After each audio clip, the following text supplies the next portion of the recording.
धुंद गंधित त्या लाल गुलाबी पाकळ्या, रोजनिशीच्या त्या पाणी दडलेल्या, दरवळतो ताजा अजूनही मनी माझ्या, भाव उत्कट अन ओळी ओथंबलेल्या. गणपती बाप्पा मोल्या, मंगल बोलती बोला, ढुमढुम ढुमाक ढुमढुम. बरा माझा नवसाचा चित्रपट आहे. चित्रपटामध्ये तुम्ही ऐकलं हे चिपळूणकरावर एकदा आहे मेला झो, म्हणजे त्याच्यातून जो फ्लोमध्ये येतो की नाही. अनुनासिक उच्चार कोकणातल्यांचे बऱ्याचदा असतात. पावसाळ्यात त्याचं सौंदर्य, तिथून दिसणारी वाशिष्ठी नदी, तिचा जो असा एक डेल्टा जो आहे ना, त्रिभुज प्रदेश, आणि तुमच्या डोळ्याचं पारणं फिटेल तिथून तर तुम्हाला इतकं असं अप्रतिम दृश्य दिसतं. पेढे परशुरामला भगवान परशुरामांची महेंद्रगिरी पर्वत आहे, तिथे ती भगवान परशुरामांची भूमी समजली जाते. तिथे भगवान परशुरामांचं मंदिर आहे, ज्याला छत्रपती शिवरायांनी स्वतः दान दिल्याचा उल्लेख आहे. चिपळूणातला मुलगा पुण्याला, पुण्यातून IIT बॉम्बेमधून NIT जलंधरला.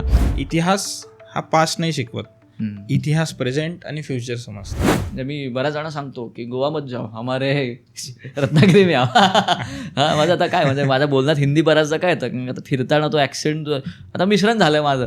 अध्यात्माची व्याख्या जी आहे ना, बऱ्याच जणांना करता येत नाही, ते गफलत करतात सगळ्या गोष्टींमध्ये. अध्यात्म काय ही स्वतः श्रद्धेने जाणून घेण्याची गोष्ट आहे.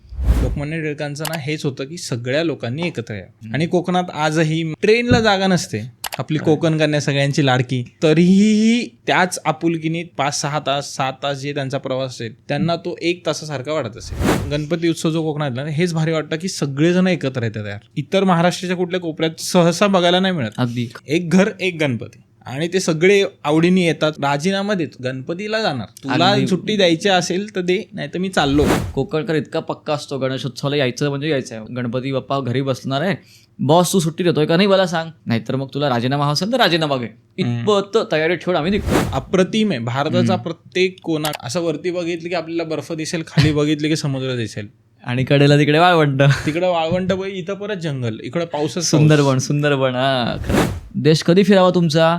आत्ता तरुणात फिरावा. वाराणसीला जावं, खाली तिकडे कन्याकुमारी आहे, धनुषकोडी आहे, गुजरातचा जिलेबी फाफडा खाऊन यावा. गोव्याला जाण्यापेक्षा तुम्ही नॉर्थ ईस्टला जावा.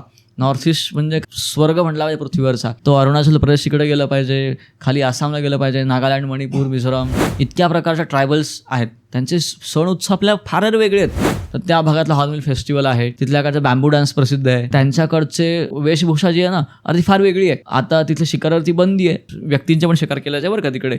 म्हणजे तिथलं ट्रायबल्समध्ये पण वॉर चालायचे. बऱ्याचदा काय आता एक दुर्दैवाने, पण भारतामध्येच त्यांना कधी कधी चिडवलं जातं. चिंकी पिंकी, चायनीज, नेपाळी, ते विचारायचे आर यू फ्रॉम इंडिया म्हणून. भारतभूमीवरती प्राचीन काळापासून म्हणजे 1500-2000 वर्षापासून आक्रमण होत आहेत. आणि त्यावेळेपासून राणा सांगा असतील, महाराणा प्रताप असतील, किंवा अशा कित्येक राजा रजवाड्यांनी त्यावेळेच्या या भूमिपुत्रांनी रक्त सांडून या भूमीकरता भारतभूमीचं रक्षण केलेलं आहे. आणि ही परंपरा या भूमीकरता प्राण द्यायचं. मग हा जो इतिहास आहे ना, हा रंजकपणे आजच्या पिढीला सांगणं. कारण का आजही आपण बघितलं ती पहलगामची घटना जी घडली ना, ती याचं ताजं उदाहरण आहे. रामराम मंडळी, ओळखलात का? नाही ना? मागच्या व्हिडिओ जाऊन बघा. मागच्या व्हिडिओत मी माझं पूर्ण इंट्रोडक्शन दिलं आहे आणि मागच्या व्हिडिओत सांगितलं आहे की मी कोण आहे, कसा आहे, काय करतो आहे, कशासाठी हा माईक कशासाठी घेऊन बसलो आहे. मोटो एकच आहे, चांगला मोटो आहे. आपल्या मराठी भाषेसाठी काहीतरी करायची इच्छा आहे आणि प्रवास चालू करतो आहे. हा त्याच्यातला पहिला एपिसोड असणार आहे. आजचे गेस्ट म्हणजे माझा मित्र आहे अक्षय मानकर, आणि मला आनंद आहे की माझा पहिला गेस्ट हाच माझा मित्र आहे. जसा मी जळगावचा आहे मूळचा, तसा जळगावहून मी कोकणात आलो आहे. माझं लहानपणापासून मी आता कोकणातच आहे. तसा तोही कराडचा आहे, पण त्याची 3री पिढी आहे. आणि तो कराडहून आत्ता रत्नागिरीत राहतो आहे. गेल्या 3 पिढ्या ते तिथे राहत आहेत. आणि जशी मी त्याला पहिली व्हिडिओ पाठवली तसं तो मला म्हटला की यार मला आवडेल तुझ्या पॉडकास्टवरती यायला, आणि मी पण त्याला इन्व्हाइट केलं आणि तो आला. आणि बघूयात आता काय गप्पा होणार आहेत.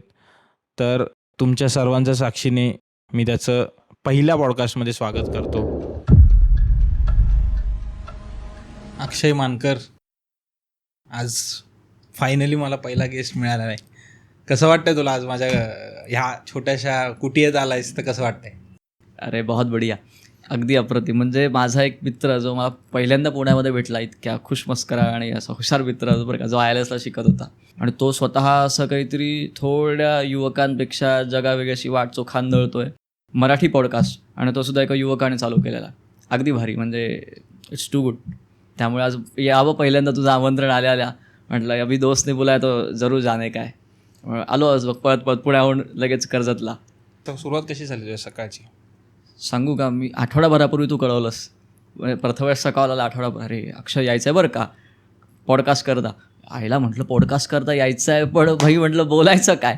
मी ठीक आहे भाषणांमध्ये बोललो आहे बऱ्याचदा किंवा असं ठीक आहे बोललो आहे, पण पॉडकास्टवरतीच आपल्याला हजारो लोक बघणार आहेत म्हटलं, किंवा शेकडो लोक तरी बघणार आहेत म्हटलं. मग त्यांच्यासमोर आपण लाईव्ह जाणार आहोत किंवा पुढे यूट्यूबवरती येणार आहोत, मग त्यांच्यासमोर अक्षय वाणकरने काय बोललेलं जाणार.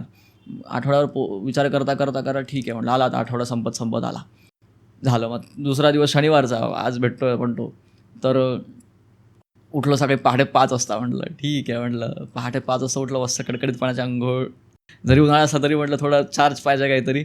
आणि मग म्हटलं काय डोक्यात चाललेला विषय, म्हटलं आपलं थोडं बोलणं चाललं की कोकण वगैरे असं सगळं पुणे वगैरे असं आलं पाहिजे, माझा छंद वगैरे काय काय. म्हटलं ठीक आहे म्हटलं. आणि नेमकं झालं उशीर तर व्हायचाच झाला.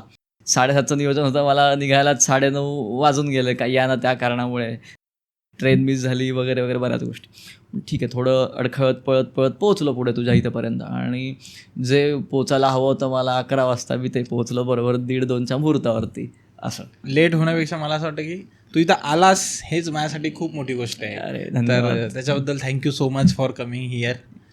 आणि आजचा प्रवास मग कसा झाला तुझा? मुंबई तू कर्जतला पहिल्यांदा आलास, हो. कसा वाटला एकंदरीत? पुणे ते कर्जतचा प्रवास कसा वाटला? कारण त्याच्यात ना पुणे ते कर्जत हे थोडं वेगळा रूट आहे, कारण पुणे एकदम अर्बन सिटी आहे, महानगरपालिका आहे. हो. कर्जत थोडं आता मुंबईच्या जवळ असल्यामुळे थोडं डेव्हलपमेंट आहे. पण एकंदरीत तुझा प्रवास कसा झाला? त्या ट्रेनने आलास? हो, बाय ट्रेन आलो. कसा झाला तो प्रवास? कसा, त्याच्यात काय अनुभव आला तुला वेगळा? पुणे ते कर्जत पहिल्यांदा येणार होतो, त्याच्यामुळे म्हटलं फारसं तर मुंबईला मी बऱ्याचदा गेलो लोकलने, पण कर्जतला यार म्हटलं ठीक आहे. म्हटलं आता कर्जत रायगड जिल्ह्यात आहे आणि बऱ्याचदा तिथे ओळखलं होतं की अरे इथे रिसॉर्ट वगैरे असं बऱ्याचदा असं छानसं असं निसर्ग संपन्न ठिकाण आहे. म्हटलं जाऊया, दोस्तोडे तिथे राहतोय. म्हटलं थोडी गर्दी वगैरे असेल म्हणजे बऱ्याचदा मुंबईच्या लोकलसारखी वगैरे, पण येताना तसला फारसा काय अनुभव आला नाही बरं का. म्हणजे आणि जी पावसाची चिंता होती, आता गेल्या आठवडाभरापासून पुणेकरांची फार सतवते चिंता. वाटेल तेव्हा धोधो पाऊस कोसळतोय, म्हणजे अवकाळी पाऊस. तो मला वाटलं अवकाळी पाऊस अक्षय लागणार आपल्याला. म्हटलं छत्री पण नाही आहे, म्हटलं ठीक आहे चला जाऊया. म्हटलं सगळं मी भगवान के भरोसे सब कुछ.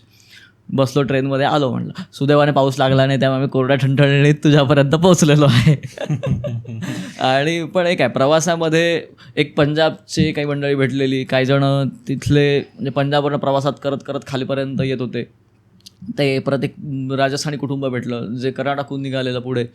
हे अशी म्हणजे नाही का वेगळ्या प्रकारची लोकं तिथे भेटली आणि त्यांच्याशी थोडा गप्पा वगैरे. मग मला माझ्या परत तिकडच्या जुन्या काही आठवणी, मी त्या भागातनं कधी फिरून आलो, पंजाब वगैरे असेल किंवा त्या भागातनं राजस्थानमधनं कधी असं सहज प्रवास करता ट्रेनमधनं गेलो असेल, पण त्या जुन्या आठवणी जरा काढल्या त्यांच्यासोबत. छान असा गप्पा गोष्टींमध्ये प्रवास ट्रेनमध्ये कर्जत येईपर्यंत झाला. आणि मग शेवटी ट्रेन पोचल्यावर कर्जतला तुमचं दर्शन सोबत.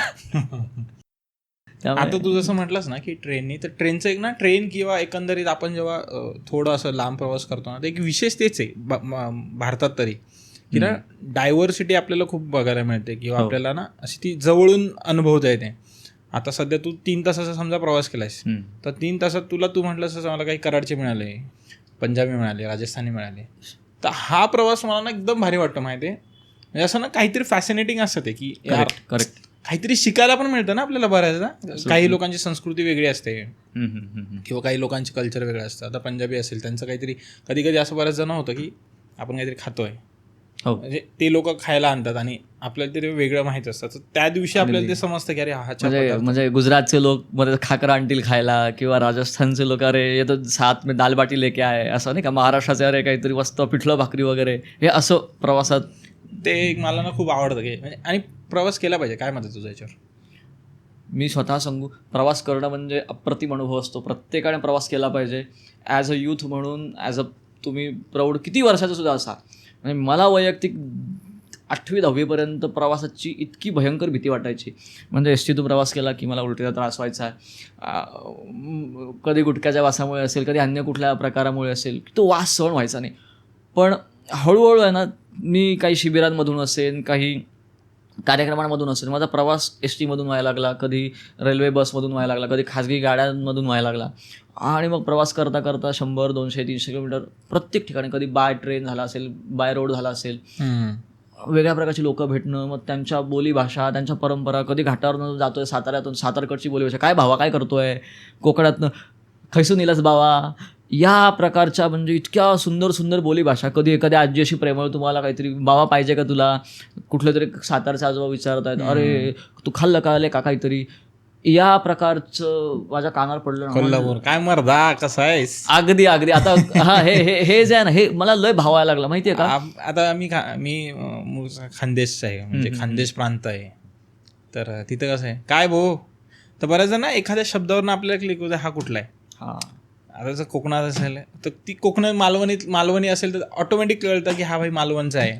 कोकणातला असेल, खानदेशमधला असेल तर ते मला कळतं पर्सनली, भले तो मराठीत बोलण्याचा प्रयत्न करतोय पण त्याचा जो टोन, का रे काय करतोय रे, प्रमाण मराठी म्हणायचं तुला ना, मग ते ना आपल्याला क्लिक होतं. आणि जेव्हा असं वाटतं ना की यार ह्याची ना भाषा माझ्याशी मिळते, जसं तू चिपळूणचा आहेस बरोबर, तर तुला चिपळूणचं बोललं ना असं क्लिक, अरे हा चिपळूणचा दिसतोय बरं. आता ते तुझ्या चिपळूणच्या भाषेमध्ये ते कदाचित सेंटेन्स फॉर्मेशन वेगळं असेल, पण आता जर मला खानदेश असेल तर मला लगेच कळतं की तुझं का रे यार काय करतोय रे, चालणार रे. आता हे जे सेंटेन्स आहे ना, हे वाक्य पूर्ण मराठी आहे, पण ह्याचा जो टोन होता का रे काय करतोय रे, कळतंय तुला. आता हे आणि आपुलकीचा ऑटोमॅटिक आपण आपुलकीचा होऊन जातो. म्हणजे चिपळात किंवा रत्नागिरी किंवा एकूण जो सिंधुदुर्ग पट्टा जो आहे ना, त्यात 2-3 गोष्टी म्हणजे सहज लगेच कळतात. मेला झो, किंवा तुम्ही आता अगदी एक पिक्चर तो बघितला असेल, नवरा माझा नवसाचा चित्रपट आहे, चित्रपटामध्ये तुम्ही ऐकलं हे चिपळूणकरावर एकदा आहे मेला झो, म्हणजे त्याच्यातून जो फ्लो मध्ये येतो की नाही. अनुनासिक उच्चार कोकणातल्यांचे बऱ्याचदा असतात. म्हणजे आता माझा बोलताना तुला कधी कधी जाणवत असेल, आपल्या त्यावर आपण कधी कधी एक वेळ खेचाखेची पण केलेली आहे. तो हे आणि सिंधुदुर्गातला ॲक्सेंट लगेच कळून जातो, काय रे कुठून इलास वगैरे वगैरे. हे म्हणजे तू रत्नागिरीतनं पुण्यात जा, पुण्यातनं तू कॅलिफोर्नियात जा, नाहीतर कॅलिफोर्नियात ऑस्ट्रेलियामध्ये जा, तुझं तो ॲक्सेंट काही सुटत नाही. आणि ती जी बोली भाषेचा गोडवा आहे ना यार, म्हणजे तो मोदकामध्ये किंवा श्रीखंडामध्ये ते साखर कशी बेमालूमपणे मिसळून जाते त्या पद्धतीचं आहे ते. तू मला काहीच वेगळं काढता येत नाही. ती व्यक्ती त्या भूमीमध्ये, त्या सिंधुदुर्गात, त्या कोकणाच्या खाऱ्या पाण्यात, त्या नाळी फुफडीत वाढलेल्या व्यक्तीतलं त्याची बोलीभाषा, त्याचं ते कोकणी पण वागणं, हे तुम्हाला वेगळंच काढता येत नाही, अजिबात नाही. ते त्याच्यात एकात्मरूप झालेलं आहे इतपत. म्हणजे हा अनुभव मला येतो स्वतः वैयक्तिक. मगाशी आता जसं तू म्हटलास की चिपळूणचा आहेस, पण मगाशी तू बोलताना म्हटलास की मी कराडचा आहे, तर मग कराड ते चिपळूण कसं काय, म्हणजे काय रिलेशन काय ते. म्हणजे आता सांगायचं म्हटलं तर माझी आता 3री पिढी चिपळूणात आहे, पण मी स्वतःला पक्का आता कोकणी म्हणवतो. ठीक आहे, त्याला कारण पण सांगतो. जवळपास एक 70-80 वर्षापूर्वी माझे आजोबा यशवंतराव वाणकर हे फुलांच्या व्यवसायानिमित्त कराडहून चिपळूणात आले. आणि रत्नागिरी जिल्ह्यात बरं का, जवळपास 18 फुलांची दुकानं चालू केली. म्हणजे त्या माणसाचे कष्ट इतके आहेत, म्हणजे त्यांना त्याच्याबद्दल अगदीच हॅट्स ऑफ आहेत. एक तिकडून कराडहून इथे येणं, एखाद्या नवीन जिल्ह्यामध्ये नवीन प्रांतात येणं, ती भाषा शिकणं, तिथलं सगळं काय गोष्टी शिकून घेणं, नव्या लोकांना सोबत जोडणं, याच्यामुळे त्यांनी जो व्यवसाय जो तिथे मोठा सगळा उभारला की नाही, तो पट विशेष आहे. म्हणजे तिथे त्यांनी फुलांची दुकानं चालू केली, शेतजमिनी विकत घेतल्या, शेती फुलवली, तिथे गोशाळा चालू केली.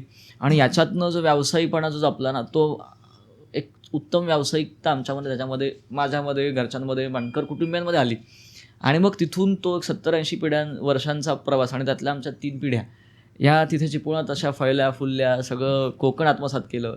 याच्यात तुला ते जाणवलं असेल की घाटी माणसाचा कोकणी माणूस कसा झाला तो. असं आता तुमची आहेत दुकानं मग फुलांची की कसं काय, आता काय व्यवसाय आहेत? आता काय सध्या गंमत अशी आहे की फुलांचा व्यवसाय हा बऱ्याचदा कष्टाचा व्यवसाय समजला होतो.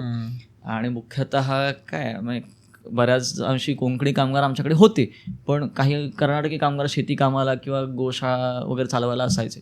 आता कामगारांची संख्याच बऱ्याचदा कमी झाली, की उठसूट बरेच जण काय करतात, आता मुंबईला जा किंवा अन्य कुठला कष्टाच्या एक जो श्राप म्हणता येईल आपल्याला, की तो कष्टाच्या कामांना आपण हात लावायला जात नाही. एक तुम्ही बिहारी बघा, उत्तर प्रदेशीय बघा, कष्टाला नाही म्हणत नाहीत, पण आपल्याकडे कष्टाच्या कामांना हात लावायला वागतात. त्यामुळे सध्या दुकानांची संख्या आमची 3च आहे. म्हणजे आता तो काही दुकानं आमची कुळ कायद्या किंवा याच्या सगळ्यामुळे पाठीपुढे त्या कुळांच्या ताब्यात गेली. पण तो कायदेशीर प्रश्न आहे, आपण त्यात जास्त घुसायला नको. पण हा एक संदर्भ आहे की आता सध्या 3 दुकानं आहेत, आणि माझे बाबा, छोटा भाऊ, तो स्वतः सगळं हे सांभाळतोय. आणि काही मदतनीस सोबत आहेत, म्हणजे कामगार म्हणत नाही, ते मदतनीस आहेत आमचे. They are part of our family. कित्येक जण 10, 12, 15, 20 वर्षापासून आमच्याकडे सोबत आहेत दुकानामध्ये, तर ते आमच्या मदतनीस आहेत, असं आहे.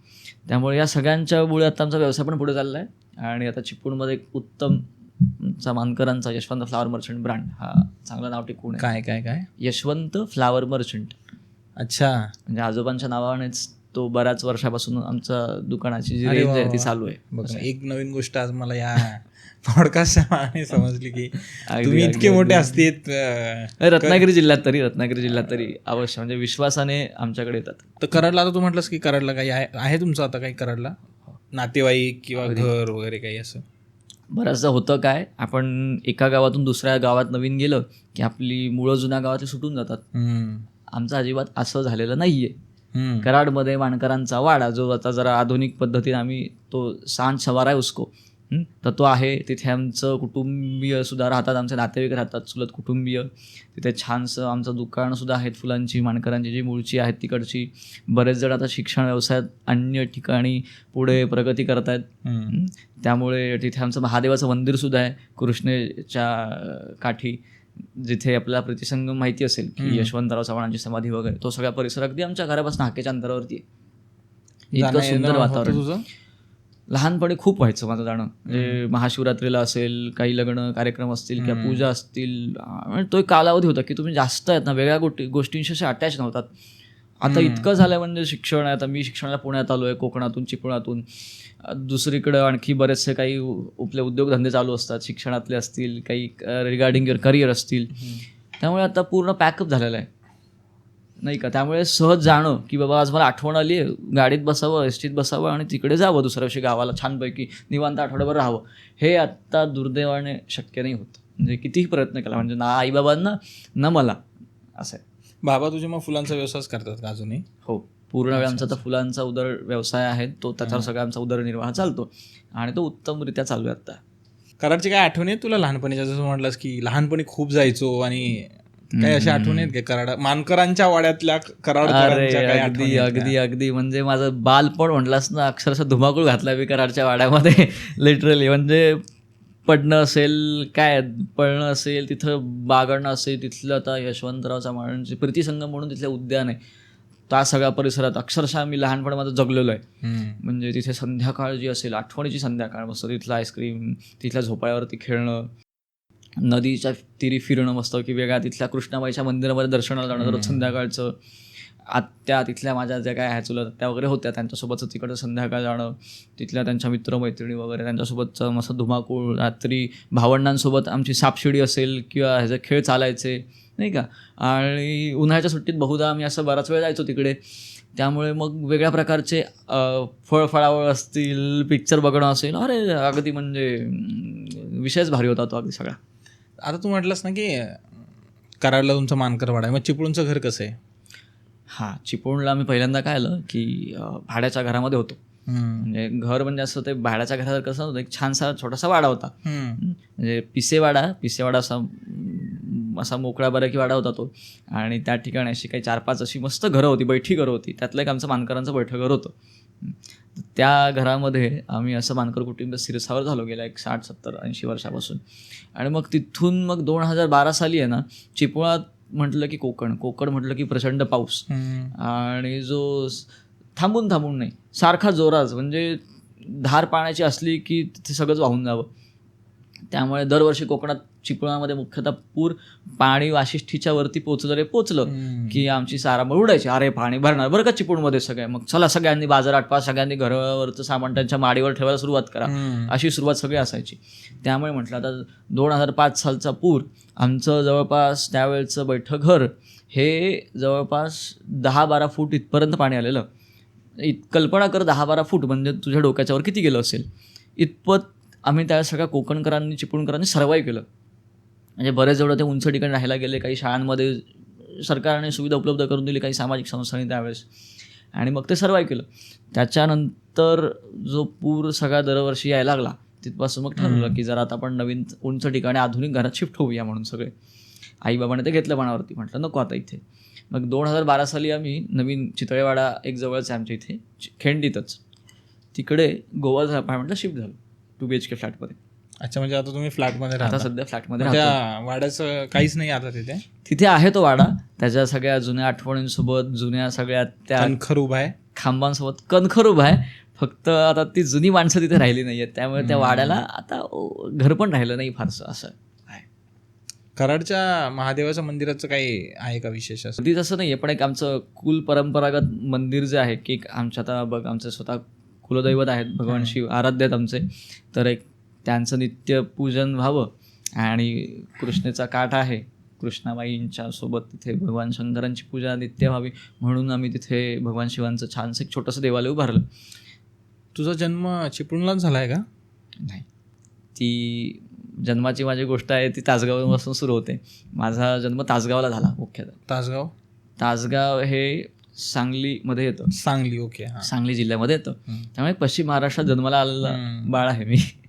म्हणजे ह्या काय सह्याद्रीच्या ह्या इथून इकडे उडे मारलेस तू? अजूनही ते चालू आहे. चिपळूणात काय असं फिरण्यासारखं? म्हणजे जर कसं आहे ना, आता रील्सच्या ह्याच्यात आहे ना खूप फक्त हायलाइटेड गोष्टी अशा ना फेमस होतात किंवा सगळ्यांना माहीत होतात, पण असं काही ऑथेंटिक चिपळूणचं आहे फिरण्यासारखं? अरे अगदी, मग काय सांगायचं म्हटलं तर खूप ठिकाणं निघतील. म्हणजे बऱ्याच जणांना कित्येकदा माहिती नाहीत की चिपळूणचा गोविंदगड आहे. गोविंदगड म्हणजे त्याला काही जण गोळकोटचा किल्ला बोलतात, पण त्याचं मुख्य नाव गोविंदगड आहे.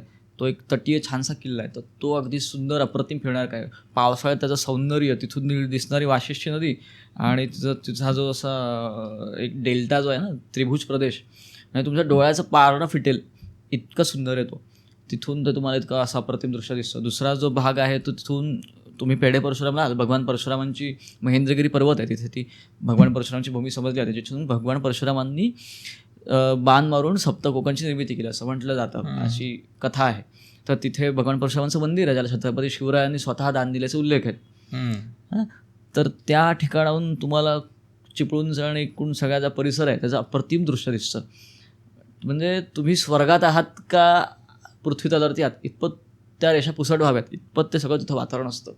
आणि जो श्रावणाचा कालावधी आहे, एक तर बऱ्यापैकी पाऊस थांबलेला असतो, या वातावरणात तो ओलावा असतो नाही का, आणि धबधबे वाहत असतात, ते सौंदर्य पृथ्वी अजून सुद्धा सृष्टी अंगावर लेवून असते, ते दिसतं तुम्हाला. आणि तिथे जाता येतं. बऱ्याचदा काय होतं, कोकणामध्ये धोधो पाऊस चालू असतो, त्यामुळे नवखा माणूस आला कोकणामध्ये की त्याला पावसात कंटाळ येतो, अरे किती पाऊस पडतोय राव, असं कोणी म्हणू शकतं. पण श्रावणात तुम्हाला मस्त कोकण एन्जॉय करता येतं अगदी मस्तपैकी, असं आहे. म्हणजे कोणाला जायचं असेल तर श्रावणात जायचं. श्रावणात अवश्य यावं. म्हणजे मी बऱ्याच जणांना सांगतो की गोवा मत जाओ, हमारे रत्नागिरी में हां. माझं आता काय म्हणजे माझ्या बोलण्यात हिंदी बऱ्याचदा काय येतं, आता फिरताना तो ॲक्सेंट आता मिश्रण झालं आहे माझं. म्हणजे मी 10वी-12वीपर्यंत अगदी स्वच्छ मराठी बोलवतो, आता थोडं मध्येच असं एखादं चुकून हिंदी येतं, त्यामुळे क्षमस्व हिंदी क्षमा कीजिए हमें, असं आहे. त्याच्याच एकदम प्रॉपर वर्ड क्षमस्व. अगदी. कोकण म्हटलं ना की खूप जणांना फॅसिनेटिंग जे असतं ना ते म्हणजे बीच असतं किंवा जसं जंगल किंवा छोटे मोठे किल्ले असतील किंवा नद्या असतील. पण ना कोकणाची एक अजूनही कोकणकरांनी ना एक गोष्ट जपून ठेवली आहे, म्हणजे त्यांचे सण आणि उत्सव. अच्छा. मला इतके सण आहेत, इतके प्रत्येक गावात. म्हणजे मी कोकणात लांजाला गेलो आहे, तर मला असं तिथं जाणवलं ना की प्रत्येक वाडी किंवा प्रत्येक गावाची एक वेगळी खासियत आहे, किंवा प्रत्येक 1-2-4 किलोमीटर गेल्यावर प्रत्येक काही ना काही बदल दिसतो लोकांच्या सणांमध्ये, उत्सवांमध्ये.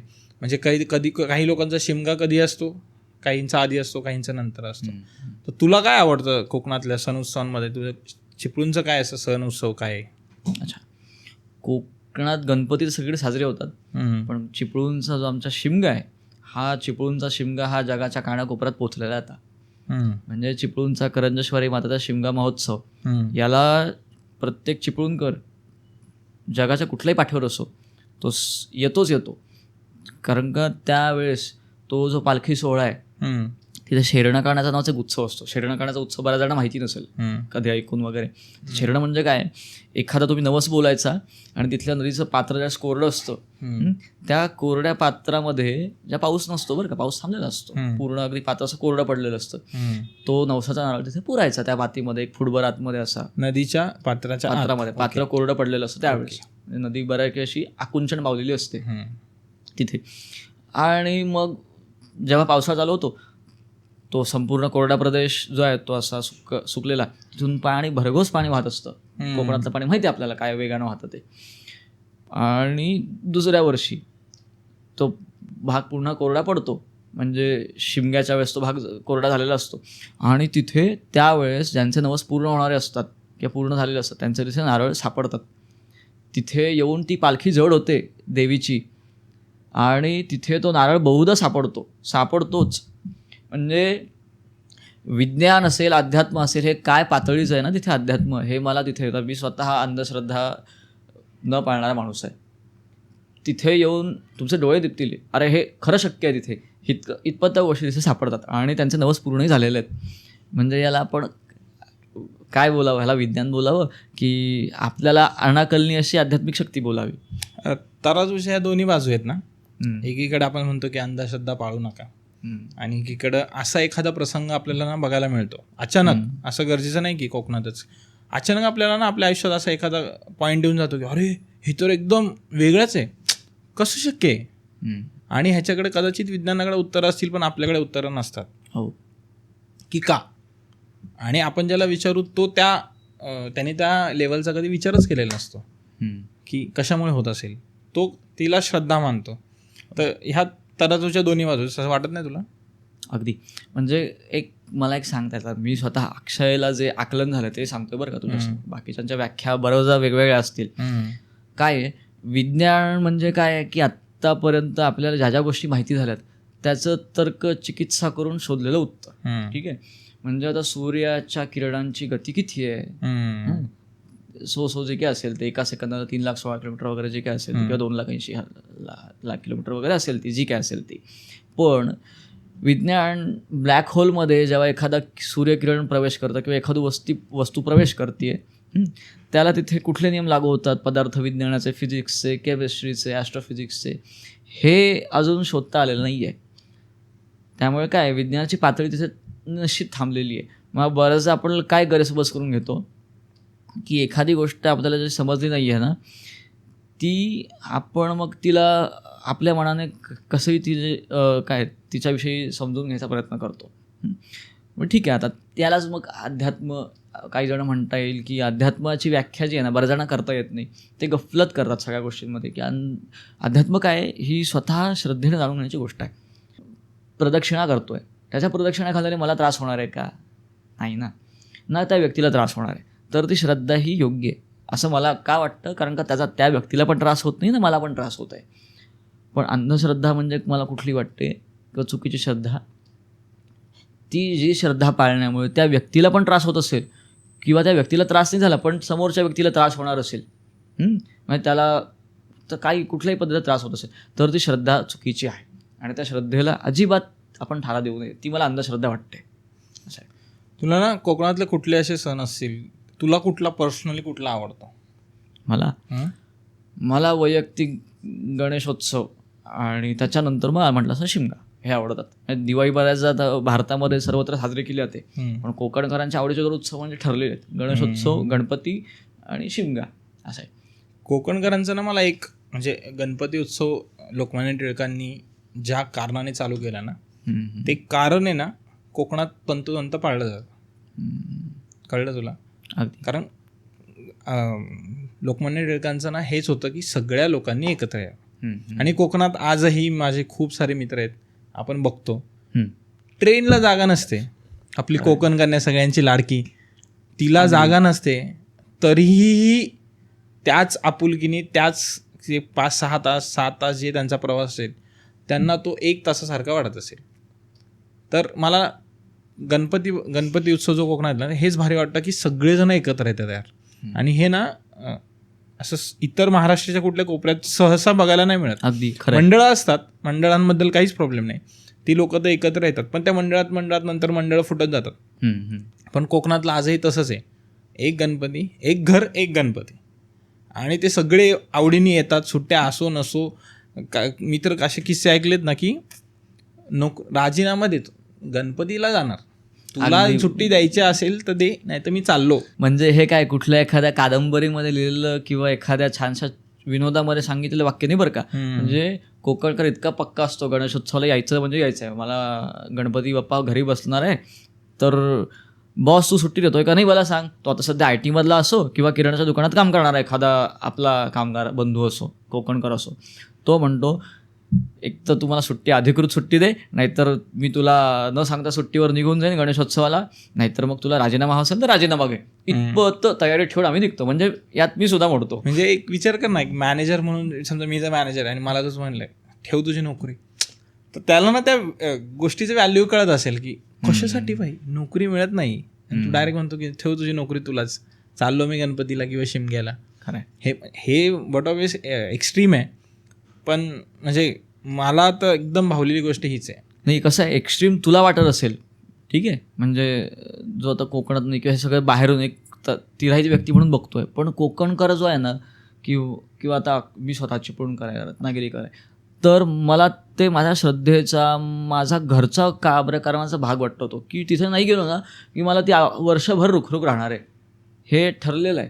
त्यामुळे आम्ही ठरवून प्रयत्न करतो की 360 दिवस नाही तुम्हाला कुठे जायला चालेल, पण ते गणपती बाप्पाचे 5 दिवस जे आहेत ना ते आनंदाने, मजेने, सगळ्या कुटुंबासोबत हसत खेळत, तांदळाचे मोदक रिचवत स्पर्धा लावतो आम्ही, अरे कोण किती खातोय. आणि आरत्यांचं स्वर टिपेला पोचलेले असतात.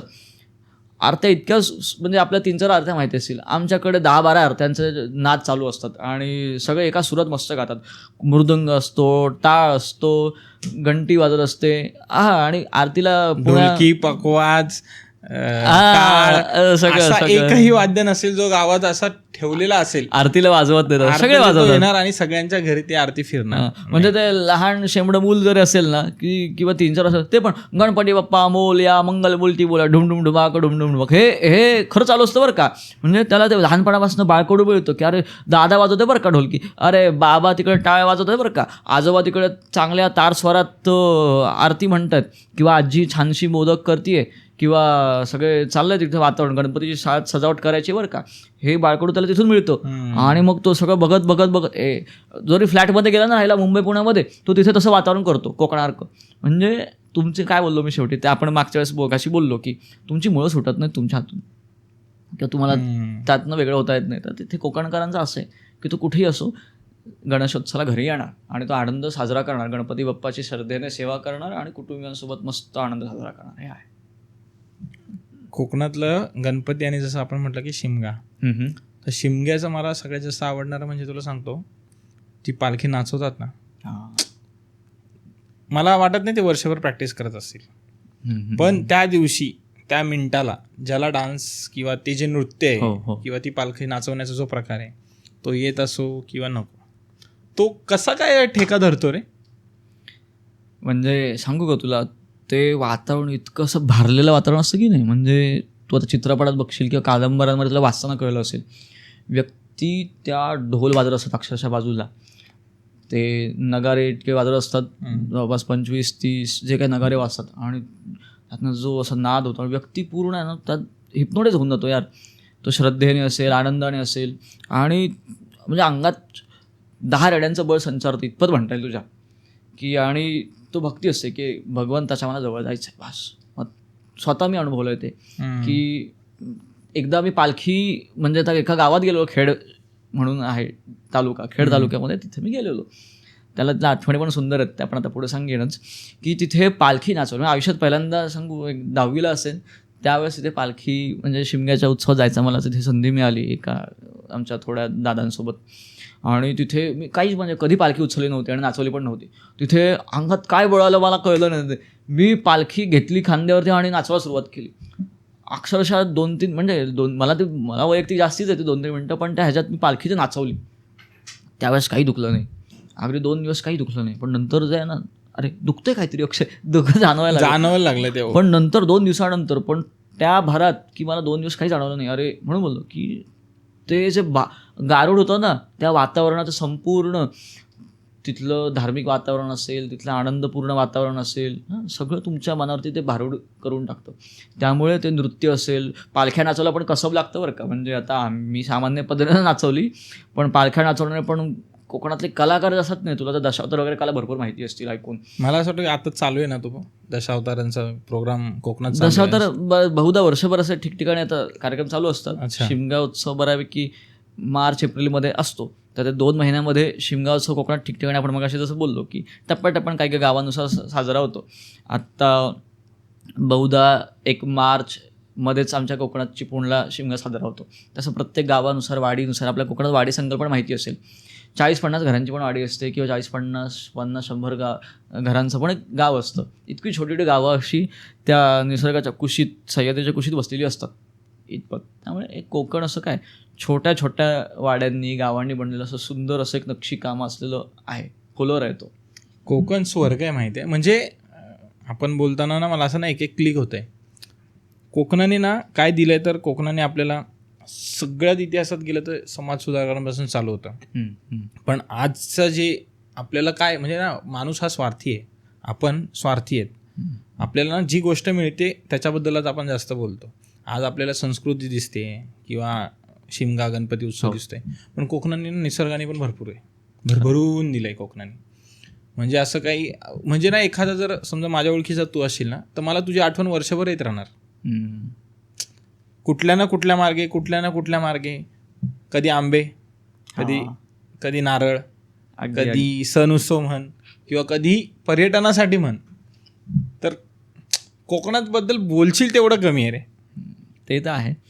त्याला कारण पण तसं आहे. कोकणातला निसर्ग तुम्हाला इतकं भरभरून देतो की तुम्हाला मागायची पण आवश्यकता नाही आहे. म्हणजे काय तुम्ही कोकणातल्या सहज जंगला वाड्या वस्त्यातनं फिरलात की नाही, तिथे आंब्या फणसाची हमखास झाडं. म्हणजे हापूस आत्ता हल्ली पोर्तुगीजांच्या वेळेस आला पण त्याच्यापासून एक ग्रामीण प्रजातीचे आंबे भरपूर आहेत कोकणामध्ये. सहज तुम्हाला फांदी फक्त उन्हात तुम्हाला फक्त तिथे उन्हाळ्यामध्ये ती बघितली पाहिजे. सहज आंबे लगडलेले असतात. फणसाचं पण तसंच आहे. काय कोकणची काळी महिना म्हणजे जांभूळ करवंद असेल असं भरघोस आहे तिथे. आता फक्त काय आहे की मनुष्य इतका स्वार्थी झाला आहे की तो निसर्गाचं दोहन करण्याऐवजी म्हणजे त्याची प्रेमाने काळजी घेऊन त्याला आपल्याकडे आवश्यकतेनुसार वस्तू किंवा संसाधन वापरण्याऐवजी ओरबडूनच घेतोय राव सगळं. म्हणजे अगोदर कोकणकर बहुधा कोकण स्वतःसाठी थोडंफार साहित्य खाद्यपदार्थ ते सगळं फणसं काजू वगैरे वापरून उपयोगी करायचे, मग थोडंफार बाहेर करायचं. आता काय झालं आहे जितकं प्रोडक्शन तितकं घेऊया आपण, जितकं कुठून ना कुठून मिळतं आम्ही त्या तिथल्या स्थानिक पशु पक्षी असतील त्यांच्याकरता पण ते सोडून द्यायचा विचार करत नाही. पक्षी आपल्याला माहिती आहेत की त्यात कोकिळ वगैरे ह्या सगळ्या ह्याच्यावरती जगतात रे. पण म्हणून बोललो की हे करताना सगळ्यांनी म्हणजे आता ही पण काळजी घेतली पाहिजे की ते प्राणी पक्षी पण आपलेच आहेत. त्यांना पण तिथे ठेवणं अपेक्षित आहे ना, असं आहे. मग ती निसर्गाची काळजी असं आहे. बघ ना निसर्गाने म्हणजे कोकणाने काय दिलं. म्हणजे मला ना मी एक विचार करतोय. पावसाळ्याचं जरी उदाहरण घेतलं आपण जसं म्हटलं ना कोकणात प्रत्येक कोकणकराची मला आठवण येते. पावसाळ्यात म्हटलं की चला कोकणात जाऊयात, समुद्रकिनारी जाऊयात. म्हणजे कोकणात मला शब्दच कमी पडत आहेत. पावसाळा म्हटलं की कोकण आठवतं बऱ्याच लोकांना.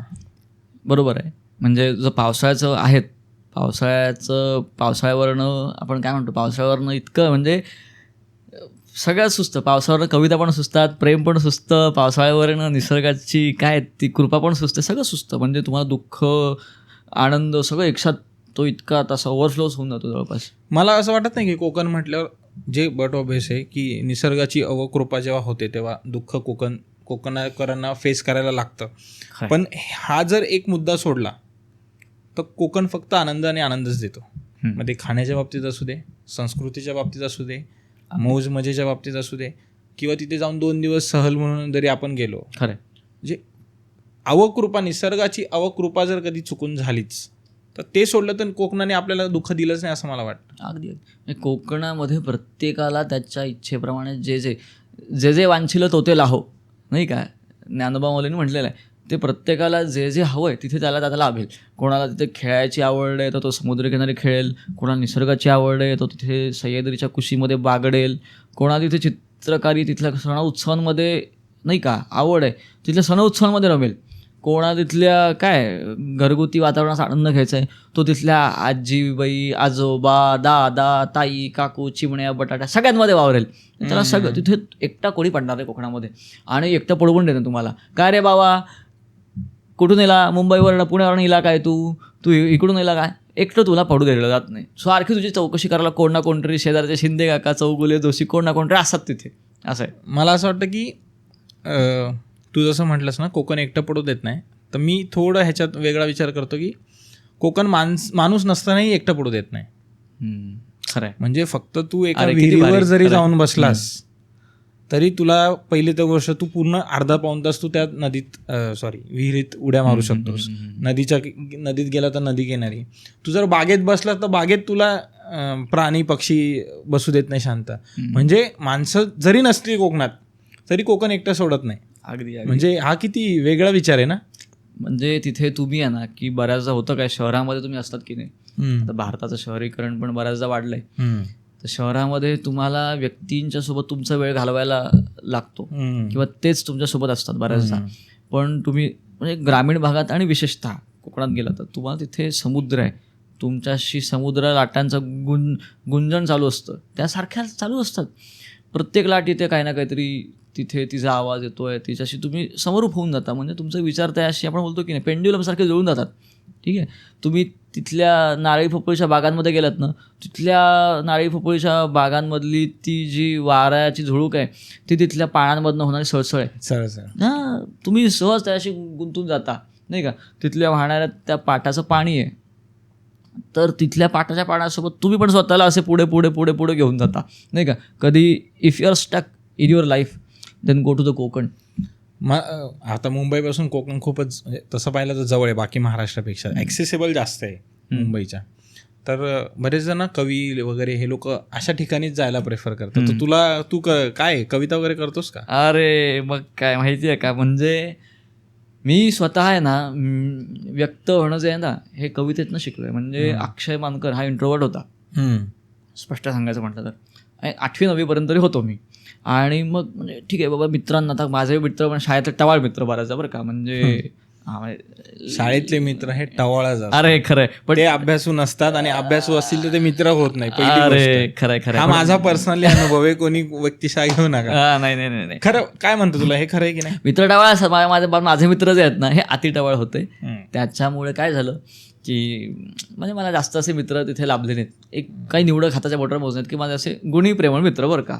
हां, म्हणजे मग मी काही चित्रकारितेमध्ये थोडं उत्तम होतो आईच्या थोड्या शिकवण्यामुळे. चित्रकला मला उत्तम जमायची, थोडं अभ्यासात थोडा उत्तम होतो किंवा बाकीच्या एकूण जनरल नॉलेज या विषयात थोडी माझी चांगली अशी पार्श्वभूमी होती. त्यामुळे शाळेत एक चांगला मोर दॅन ॲव्हरेज विद्यार्थी म्हणून मी असं एक प्रसिद्ध होतो. बाकीचे असे मित्रमंडळी होती. पण ह्या सगळ्या वातावरणात आहे ना की बाबा मग विचार व्यक्त कुठून करायचे की आता सगळेच ऐकणारे आपले नाही आहेत. बऱ्याचदा आईबाबांना पण काही बोलता येत नाही, कधी शिक्षकांना पण काही गोष्टी सांगता येत नाहीत. So how you can I express my self. तो व्यक्त व्हायचं माध्यम काय झालं, शाळेत गोष्टी पुस्तकं सापडली मला. ग्रंथालयात एक 6वीपासून व्हिजिट मारायला सुरुवात झाली की अरे माझ्या ग्रंथालयातला आणि आवडायला काय लागलं पुस्तकांवरचं ती चित्र आहेत की नाही वेगळ्या प्रकारची, ती गोष्टीची पुस्तकांवरची चित्र ही मला सगळ्यात जास्त आवडायची. म्हणजे रंगीत चित्र असतील आणि तिथपासून मग माझं त्याच्याविषयी जरा ओढा वाढला की अरे मग गोष्टी पुस्तकं वाचायला सुरुवात झाली. मग गोष्टी पुस्तकं वाचता थोडी वैचारिक पुस्तकं असतील किंवा थोडी नाही काय वरच्या श्रेणीची पुस्तकं ती वाचायला सुरुवात झाली.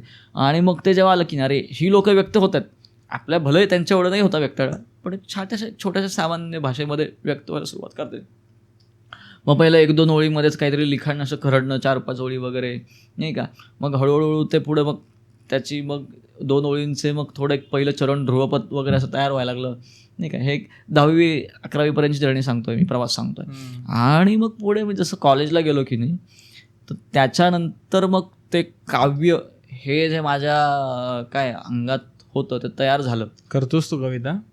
अगदी. मग म्हणून तर मी बोललो ना की आता सर्वाईव्ह व्हायचं किंवा स्वतःच्या विचारांना थोडं व्यक्त करायचं असेल की नाही का, की एकूण परिस्थितीबद्दल पण समोरच्या आणि स्वतःतल्या काही एकूण ज्या काही भावनांचे आंदोलन चालू असतात. थोडा कठीण शब्द वाटेल बऱ्याच जणांना, पण इट्स ॲब्सोल्यूट करेक्ट. त्यामुळे मी मग कवितांना सुरुवात केली लिखाणाला. आणि मग काय लिखाण करता मग पुढच्या असं टप्प्याटप्प्यानं थोडं गवसणी घालत गेलो. काही वेळेस मग हार सहसा नाही कशी मिळाली, पण विजेता मात्र काही प्लॅटफॉर्म्सवरती नक्कीच झालो. एखादी कविता आम्हाला ऐकायला मिळेल का? म्हणजे आता मी स्वतःच्या चिपळूण शहरावरतीच केलेली आहे, ती एक पहिल्यांदा ऐकवतो. म्हणजे चिपळूणबद्दल थोडं प्रेम म्हणून तर ती सांगतो. अथांग सागरा सवे सजली कोकणभूमी भार्गवरामांची, कुशी तिचे वसली क्रांतीभूमी रत्ननगरी स्वातंत्र्यवीरांची, वाशिष्ठीचे पुण्यतिरी शोभे चिपळूणनगरी खाण संस्कृतीची, आतुर जाहला सह्याद्री ओढ आपुल्या आलिंगण हृदभेटीची. म्हणजे काय आहे की याच्यामध्ये थोडक्यात मी जो शेवटी उल्लेख केला आहे ना, ओढ आपुल्या आलिंगण हृदभेटीची, तो तुम्हाला अक्षरशः आलिंगणच घालायला तिथे तुमची वाट बघत असतो कोकण किंवा तिथला सह्याद्री जो आहे ना, की तो तुम्हाला असा आकर्षूनच टाकतो. पण त्यातनं हे नाही का थोडं मी शहराचं माझ्या वर्णन केलेलं आहे असं आहे. आणि मग ते तसं निसर्ग वर्णन पहिल्यांदा कवितांमधनं यायला लागलं हळूहळू. त्याच्यात निसर्ग वर्णन करता करता मग व्यक्तीच्या भावभावनांबद्दल मग सुरुवात केली लिखाण करायला नाही का. कधी लेखातून मी थोडाफारच लिहितो गेलो, पण काव्यातनं मी व्यक्तीच्या भावभावनांबद्दल पण मग पुढे सांगायला सुरुवात केली असं आहे. असं एक आणखी सांगायला तर का असेल परवानगी तर मी अरे प्लीज प्लीज ते एक सांगेल कविता. तसं एक आहे की महाविद्यालयात आपण कॉलेजमध्ये असतो, तर ती त्यावेळेस एक छोटीशी एक चारोळी रचलेली आहे बरं का. ती सांगतो, म्हणजे आवडेल काही जणांना, आता माझ्या आपल्या युवक प्रेक्षकांना पण ऐकेल आवडेल. धुंद गंधित त्या लाल गुलाबी पाकळ्या, धुंद गंधित त्या लाल गुलाबी पाकळ्या, रोजनिशीच्या त्या पाणी दडलेल्या, रोजनिशी म्हणजे डायरी आपली, रोजनिशीच्या त्या पाणी दडलेल्या, दरवळतो ताजा अजूनी मनी माझ्या, दरवळतो ताजा अजूनी मणी माझ्या, भाव उत्कट अन ओळी ओथंबलेल्या, भाव उत्कट अन ओळी ओथंबलेल्या, समुद्रासारख्या ओथंबलेल्या. अरे तो जो उत्कट भाव जो आहे की नाही, मी तोच बोललो की तो रोजनिशी म्हणजे आपल्या डायरी, आपण किती आठवणी अरे जपून ठेवलेल्या असतात बऱ्याचदा. त्यामध्ये कधी कधी काही तुम्ही वर्षभराकरता डायरी घालता, पण बरं काय या वर्षी लिहायची डायरी काही ना काहीतरी चांगल्या पॉझिटिव्ह निगेटिव्ह मुद्द्यांनी. पण कधी कधी साधा पेनही उचलला जात नाही आपल्याला 4-5 दिवसानंतर, की पहिल्यांदा श्रीगणेशा करतो पण नंतर नाही होत आपलं, कधी कधी होतं. मग कधी कधी एखादं त्यात सुंदरसं प्रेमाने मिळालेलं फुल ठेवायचं, कधी एखादी नाही का आठवणीची कॅडबरी पण ठेवतो आपण, कॅडबरीचं ते गोल्डन रॅपर असतं नाही का, किंवा एखादं अबोलीचं फूल असतं, किंवा एखादं छानसं ते असं बुकमार्क मिळालं असेल कोणाकडून तरी भेट वगैरे, अशा छोट्या मोठ्या आठवणी आपण तिथे साठवून ठेवल्या असतात. आणि मग त्यातलं जी नाही का कॉलेजचा यूथ म्हणून जी कधी कधी अशी भावते ना कविता, की ते जे फूल आहे किंवा त्या ज्या ओळी आहेत किंवा त्या आठवणी आहेत, ह्या शब्दरूपाने असतील, कधी कधी त्या फुलाच्या रूपाने असतील, पाकळ्यांच्या रूपाने आपण जपून ठेवतो आणि त्या कित्येक वर्ष आपल्यासोबत राहतात असं. मग ते थोडं यातनं मी मांडलं असं. आणि मग त्याला जोडूनच मग आणखी की आता ही प्रेमाबद्दल झाली, हा माझा तसा प्रांत नव्हे मुख्यतः, पण लिहिले मी याचा विषयसुद्धा. पण मग सुखदुःखाबद्दल असेल, व्यक्तीच्या काय त्याला त्याच्या आशा पूर्ण वागण्याबद्दल असेल, मग याच्याविषयी पण हळूहळू कविता केल्या मग मी. तर आणखी सांगायला मला आवडेल ती की एक संधिकाल नावाची कविता केलेली मी. तर त्या संधिकाल कवितेला त्यातलं एक शेवटचं जे आहे ना ध्रुव काव्य चरण, ते मी सांगतो, त्यातलं सांगतो. त्याला बक्षीसही मिळालेलं. जरी क्षिडिली आता रावळी पुन्हा एक वारती निनादत होती. रावळी म्हणजे आपण मंदिर जे म्हणतो ना ती. जरी क्षिणली आता रावळी पुन्हा एक वारती निनादत होती, किणकिणती मंगल घंटा थिजल्या या पावला चेतवित होती. किणकिणती मंगल घंटा थिजल्या या पावला चेतवित होती. भारल्या सत्वास आता प्रकाश वाट आशेची ती दावित होती. भारल्या स्वत्वास आता प्रकाश वाट आशेची ती दावित होती. रावळात अंतरीच्या ती धैर्यशिखा पुनः तेजाने तळपत होती. रावळात अंतरीच्या ती धैर्यशिखा पुनः तेजाने तळपत होती. याला काय वाटतं तेच की काय म्हणजे काय की मी बोललो आता थोडं जुनं मराठी वाटेल बऱ्याच जणांना, पण एक आहे की प्रमाण मराठी जपणं हे जरा मी प्रयत्न करत असतो बऱ्याचदा माझ्या लिखाणातून, मुख्यतः बोलण्यातून थोडं असं बोलीभाषा हिंदी वगैरे मग अशी बोललो त्या पद्धतीने होतं, पण लिखाण करताना तरी प्रमाण मराठी भाषेत मी लिहायचा प्रयत्न करतो असं आहे. तर तू असं मित्रांचा जसा उल्लेख केलास की मित्र हे आगाऊ खट्याळ असतात, तसं शिक्षक आहे ना आपल्या ना शाळेच्या ह्या चॅप्टरमध्ये ह्या धड्यात ना शाळेचे शिक्षक खूप मोठा रोल आपल्याला प्ले करतात. तसे तुझे आवडते कोणी शिक्षक कोण होते? माझं शिक्षण झालं परांजपे मोतीवाली हायस्कूल चिपळूणची एक चांगली प्रतिष्ठित शाळा, घरापासून अगदी जवळ एक 10 मिनिटाच्या अंतरावरती. तर लहानपणापासून तिथे एकटाच जात होतो. पहिल्यांदा ताई दादांसोबत, नंतर मग एकटा जायला सुरुवात केली 4थी-5वी पासून. तर पहिल्यांदाच प्राथमिकच्या शाळेमध्ये माझ्या आवडीच्या शिक्षिका होत्या त्या म्हणजे जंगमबाई, त्यानंतर सावडेकर सर. म्हणजे ही चांगली मंडळी, त्यांनी मला म्हणजे बऱ्यापैकी शिक्षणामध्ये प्रारंभिक, कारण काय लहानपणी माझा हात 1 वर्ष असताना भाजलेला इस्त्रीचा चटका लागल्यामुळे, आणि त्यामुळे मग लिखाणाला मला थोडं त्रास व्हायचा बराच काळ त्या प्राथमिक शिक्षण पूर्ण होईपर्यंत. तर यांनी समजून घेऊन चांगल्या पद्धतीने वेगळ्या विषयाचं गणित असेल, मराठी इंग्रजी असेल, चांगलं शिक्षण दिलं. आणि मग तो जो एक आहे ना लहानपणीचा चांगला संस्कार त्यांनी शाळेमध्ये केला. बाकी घरचा तर आईने बाबाने अक्षरशः केला असतो, पण शाळेमध्ये यांनी ती भूमिका चांगली सांभाळली. आणि मग त्याच्यानंतर आपण बोललो की नाही की 5वी ते 10वीचा जो कालावधी असतो थोडासा, तर मग त्याच्या 5वी ते 8वीच्या दरम्यान आम्हाला कोलते मॅडम म्हणून होत्या, कोलतेबाई, इतिहासाच्या शिक्षिका. म्हणजे इतिहासाने अप्रतिम शिकवला मला. त्यामुळे इतिहासाची मला गोडी त्यावेळेस लागली. त्यांनी म्हणजे मनोरंजक कसं शिकवायचं इतिहास, समोरच्या विद्यार्थ्यांना बोर न करता, तर त्यांच्याकडून शिकलं पाहिजे असं आहे. इतिहासाचे शिक्षक आहेत ना काही, म्हणजे मी त्याला सगळेच नाही आहेत, पण शिक्षक, इतिहासाचा शिक्षक हा ना इंटरेस्टिंग असावा. तो ती इतिहास न शिकवता ते आपण जगलोय किंवा आपले पूर्वज किंवा आपले आजोबा जगलेत किंवा एका गोष्टीप्रमाणे ते सांगितलं ना, तो इतिहास शिकायला मजा येते. बऱ्याचदा आमचे काही शिक्षक होते इतिहासाचे, इतके बोर, लिटरली मुलं झोपायची शाळेत. म्हणजे आधी वास्तविकता आहे. पण तेच मी पुण्यात उमेश कुदळे नावाचे सर आम्हाला भेटले इतिहासाचे. इतका डेप्थमध्ये त्यांनी इतिहास शिकवला. म्हणजे अशी गोष्टच नाही आहे की इतिहास, मला कधी वाटलंच नाही की तो इतिहास आहे. शाळेपर्यंत एकदम म्हणजे विज्ञान आणि गणित हा मोस्टली लोकांचा इतिहास विषय कठीण असतो, पण त्याच्यानंतर जर कुठल्या विषयाचा नंबर लागतो तर इतिहासाचा. खरं. तर मला तेव्हा समजलं, पुण्यात 2019-20ला समजलं की इतिहासही इतका इंटरेस्टिंग असतो.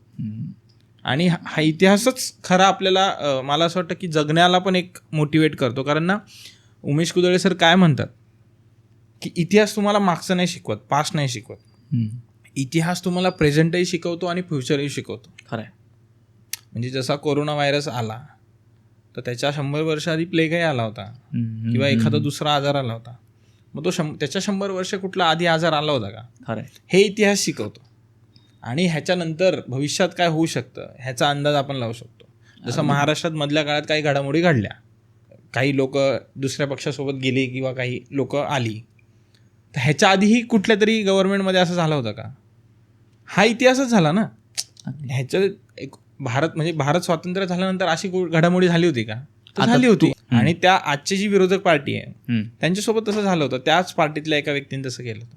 तर इतिहासाने हेच शिकवलं ना की आज जे झालंय ते मागे कोणीतरी केलंय आणि तसं भविष्यात होईल. तर ह्याच्यातून आपण काय शिकलं पाहिजे? आपण जेव्हा एखादी इन्स्टिट्यूट, ऑर्गनायझेशन किंवा एखादी संस्था उभी करू की जी अशा लेवलची असेल, तर आपण त्याच्यातनं हे शिकलं पाहिजे की हे आपल्यासोबत होऊ शकतं. अगदी अगदी. तर तेच उमेश कुदळे सर असंच तेच कायम सांगतात की इतिहास हा पास्ट नाही शिकवत, इतिहास प्रेझेंट आणि फ्युचर समजतं. तर इतिहासाबद्दल मला तेवढंच शेअर करायचं वाटलं की अगदी नाही म्हटलं, हा खरंच चांगला मुद्दा आहे. पण आता आपण बघितलं ना पहलगामच्या संदर्भात की भारतभूमीवरती प्राचीन काळापासून म्हणजे 1500-2000 वर्षापासून आक्रमण होत आहेत. आणि त्यावेळेपासून राणा सांगा असतील, महाराणा प्रताप असतील किंवा अशा कित्येक राजा रजवाड्यांनी त्यावेळेच्या या भूमिपुत्रांनी रक्त वाहून, स्वतःचं रक्त सांडून या भूमीकरता भारतभूमीचं रक्षण केलेलं आहे. आणि ही परंपरा नाही का की या भूमीकरता प्राण द्यायचं.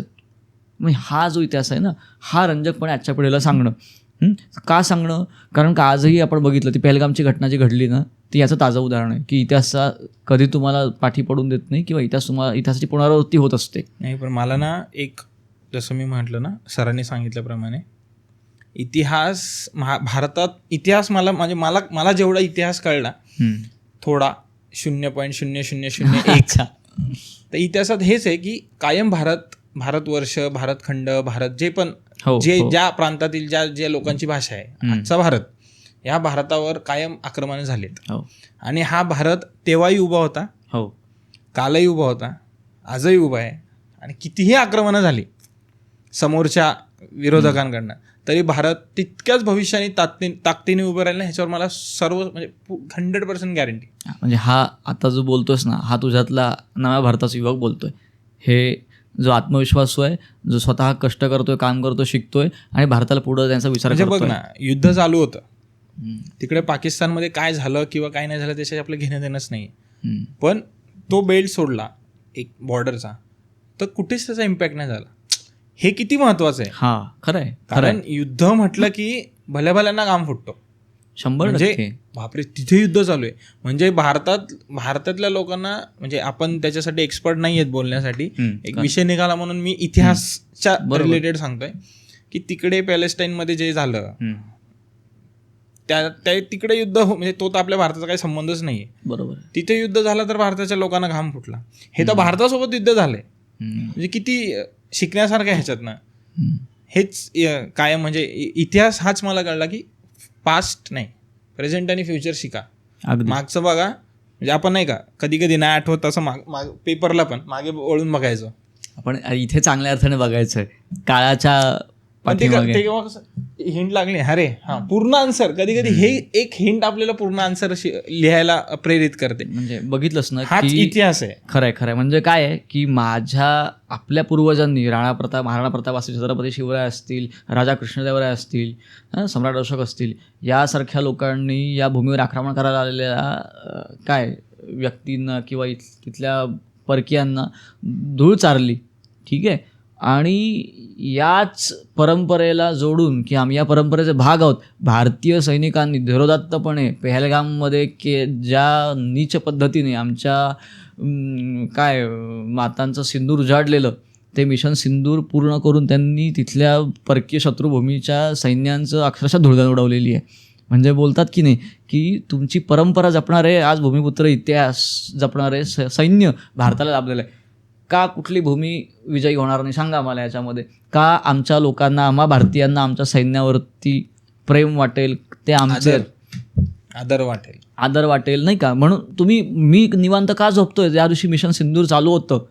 अरे ते तिथे सीमेवर लढतायत, आपल्याला माहिती आहे, आणि त्यांची शक्ती काय आपल्याला माहिती आहे. त्यामुळे बघितलंच ना की ते आहेत म्हणून आपण आहोत. म्हणून बोललो इतिहासाचा धागा कुठपर्यंत येतो बघतो. आणि भविष्यात तू बोलला जसं की तो भविष्यसुद्धा तुम्हाला ध्यान देतो, म्हणून तुम्हाला बोललो की यामध्ये इतिहास भूमिका बजावतो आणि आपले लोक त्यामध्ये फार निपुण आहेत. आता जास्त लांब जाण्यापेक्षा आहे ना, मला असं वाटतं की आजचाच आपला हा पॉडकास्ट आहे, हा उद्या इतिहास जमा होणार आहे. खरं. पण जेव्हा 20 वर्षांनी, 25 वर्षांनी, 30 वर्षांनी हा आता आपण यूट्यूबवर टाकू, इतर सोशल मीडियावर टाकू किंवा इतर कुठलेही मीडियम्स असतील, तर जेव्हा 20-25 वर्षांनी हा जर पॉडकास्ट कुणी ऐकत असेल ना, तर त्याला हे लिंक लागेल. हे माध्यम का गरजेचं आहे ना, हे आजचं हे मीडियम आता एक XYZ देशामध्ये ही एखादा व्यक्ती ऐकू शकतो. अगदी. तसं पूर्वी नव्हतं. जे आपल्यासोबत आपल्या ज्या युनिव्हर्सिटीज होत्या, तक्षशिला वगैरे, नालंदा वगैरे, ह्या जाळले, ह्याचं मीडियम आपल्यापर्यंत पोहोचलं नाही. अगदी. पण हे मीडियम का महत्वाचं आहे मला हे वाटतं की पुढचे 25-30 वर्ष, 50 वर्ष जोपर्यंत इंटरनेट आहे, इंटरनेट ॲडव्हान्सच होईल. अगदी. आता 5G वरून काय 1G वर येणारच नाही. हे 5G वरून 100G पर्यंत जाईल किंवा त्याच्या अजून काहीतरी XYZ जे पण येईल ते. तर हे मला असं वाटतं की हे इतिहास जमा होईल तेव्हा ती लोक म्हणतील अरे तेव्हा पण ही लोक हेच बोलायचे नाही का. हा म्हणजे काय, तुला आणि मला हा विश्वास असला पाहिजे की भविष्यात सुद्धा माणसांचं माणूस पण जिवंत राहणार आहे. ठीक आहे. 100%. म्हणून तेच बोललो की आता याच्यामध्ये आहे ना, आता भारत सुद्धा वेगळ्या क्षेत्रात प्रगती करतोय. पण प्रगती करताना मी आता भारतात माझं काही ठिकाणी जाणं झालं नाही का, गेल्या 3-4 वर्षापासून, 2-3 वर्षापासून स्पर्धांच्या निमित्तानं असेल किंवा वेगळ्या कॉन्फरन्सच्या निमित्तानं असेल, माझ्या भारताच्या ग्रामीण भागाचं बैठा घरांच्या 10 मजली इमारतींमध्ये 100 मजली इमारतींमध्ये नक्की रूपांतर झालं. पण त्या लोकांनी परंपरा, बहुतांश लोकांनी अजिबात सोडल्या नाही आहेत. वो उनका देसीपन रखे हुए है, ठीक ठाक से रखे हुए है. ठीक आहे ना. म्हणजे तुला कळलं असेल की त्यांचं देसीपण म्हणजे काय ते. तू आता म्हटलंस ना की प्रवास करतोस, कुठं कुठं गेलास म्हणजे नॉर्थला तुझा हायएस्ट कुठपर्यंत पोहोचलायस किंवा असं काही? पुण्यात शिकायला आलो. पुणे म्हटलं की विद्येचं माहेरघर आहे, संस्कृतीचं माहेरघर आहे. हा, तर या माहेरघराने भरपूर दिलं मला पुण्याने. म्हणजे शिक्षणामध्ये असेल, माझ्या काय आपण बोलतो एक्स्ट्रा करिक्युलर ॲक्टिव्हिटीज, तर त्यांना जोपासणं, म्हणजे माझ्या काव्य असेल, काव्य प्रतिभा म्हणू शकतो मी त्याला आता. परत वक्तृत्व असेल, माझ्या अन्य काही प्रवासाचे आवडीनिवडी असतील, अन्य काही संशोधन वगैरे, रिसर्च वगैरे संदर्भात पुण्याने भरपूर दिलं. मित्रमैत्रिणी, वेगळ्या प्रकारची लोक, वेगळ्या प्रांतातली लोक, त्यांच्यासोबत जुळवून घेणं, त्यांच्या परंपरा समजून घेणं नाही का, हे इथे जमलं. आणि मग या माध्यमातून माझा भारत प्रवास झाला. काही कॉन्फरन्सच्या निमित्ताने माझं एका 2000 सांगायला आवडेल मला मे 2023 साली आहे ना 23 साली मला नॅशनल यूथ एक्सचेंज प्रोग्राम जायची संधी मिळाली. भारत सरकारचा युवा संगम प्रोग्राम होता, ज्याला फक्त भारतातनं 1000 विद्यार्थ्यांची निवड होते. आणि मी खूप नशिबान समजतो की त्याला भगवंताचा आशीर्वाद समजेन मी, की IIT बॉम्बेच्या माध्यमातून NIT जलंधरला पंजाबमध्ये स्टुडंट एक्सचेंज प्रोग्राममध्ये जाण्याकरता माझी निवड झाली. महाराष्ट्रात 35 विद्यार्थ्यांमध्ये. अरे वा. हां, म्हणजे हे मलाही अनपेक्षित होतं. मी ऑफिसमध्ये बसलो होतो, मी शिक्षण पूर्ण करून मास्टर्स पूर्ण करून प्रोजेक्ट कॉन्ट्रॅक्ट म्हणून काम करत होतो. आणि त्यावेळेस मला असा इंटरव्ह्यू झालेला होता, एक टेलिफोनिक इंटरव्ह्यू त्यांनी 15-20 मिनिटाचा घेतलेला IIT बॉम्बेकडून. मी म्हटलं इंटरव्ह्यू देऊया, ठीक आहे, टेलिफोनिक इंटरव्ह्यू आहे, पाठी नाही व्हायचं कुठल्या सुद्धा स्पर्धेला तोंड द्यायला. म्हटलं देऊया, म्हटलं इंटरव्ह्यू, त्यात काय एवढं. आणि म्हटलं एवढ्या विद्यार्थ्यांनी अप्लाय केलं, हजारो विद्यार्थी अप्लाय करतात त्याला, आणि त्यात निवड कशी तुझी होईल अक्षय म्हटलं. आणि जेव्हा त्यांचा फोन आला, मी अक्षरशः सीटवर माझ्या बसलेलो ऑफिसमधल्या, खटकन उडून उभा राहिलो. मला सुचेच ना, अरे मी म्हटलं 7वें आसमान में था उस समय. लगेच इथे त्यांचा म्हटलं yes absolutely I am coming for the program, येतोय म्हटलं मी. आणि लगेच उठलं, म्हटलं ऑफिसमध्ये सांगितलं, तडक गेलो मिठाईच्या दुकानावरती, चांगल्या पेढे विकत घेतले. भगवान तिथे गणपती बाप्पाचं दुकान होतं, क्षमस्व गणपती बाप्पाचं मंदिर होतं तिथे. पाया पडलो, तिथे गणपती बाप्पाला पेढे चढवले आणि ऑफिसमध्ये ते पेढे सगळ्यांना मस्तपैकी वाटले.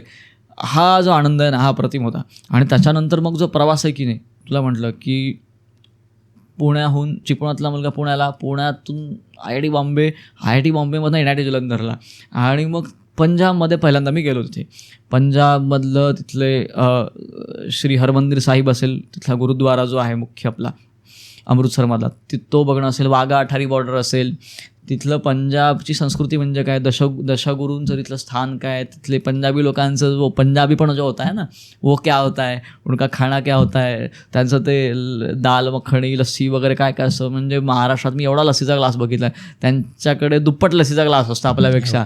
हां, तर हे सगळं तिथं बघितलं आहे. त्यांचं प्रेम काय असतं, ठीक आहे. आणि बऱ्याचदा काही चुकीच्या वाईट चर्चा चालू असतात तिथे. काही बऱ्याच जण म्हणतात की अरे तिथे खलिस्तान वगैरे, म्हटलं तसलं काही नाही, म्हटलं ते अगदी शष्प पण नाही. भारताच्या बाहेर कुठेतरी चालू असतं ते. थोडं एक सांगू, खलिस्तान वगैरेचा मुद्दा आला ना, सगळ्यात जास्त आर्मीमध्ये पंजाबी आहेत. अगदी जे लोक म्हणतात नाही, पण म्हणजे बऱ्याचदा मी सोशल मीडियावरून बघतो, आपल्या पंजाबी बांधवांना ना टॉर्चर केलं जातं, खलिस्तानी आहे. पण भारतीय सैन्यामध्ये सर्वात जास्त जर कुठला एक ग्रुप असेल, समाज असेल, कुठली जात प्रांतातले म्हणतात, ते सगळे म्हणजे पंजाबचे. खरं आहे. म्हणजे कसं आहे, प्राचीन काळापासून ते लढलेत, मातृभूमीकरता लढलेले आहेत. जसे मराठी आहेत ना, हो, तसे पंजाबी. मराठी ही आपल्या मातृभूमीसाठी लढत होते आणि तेही लढत होते, तसेच राजस्थानी इतरही आहेत. बरोबर आहे. पण त्या मानाने आजही लढाऊ जी वृत्ती आहे ती पंजाबी आहे.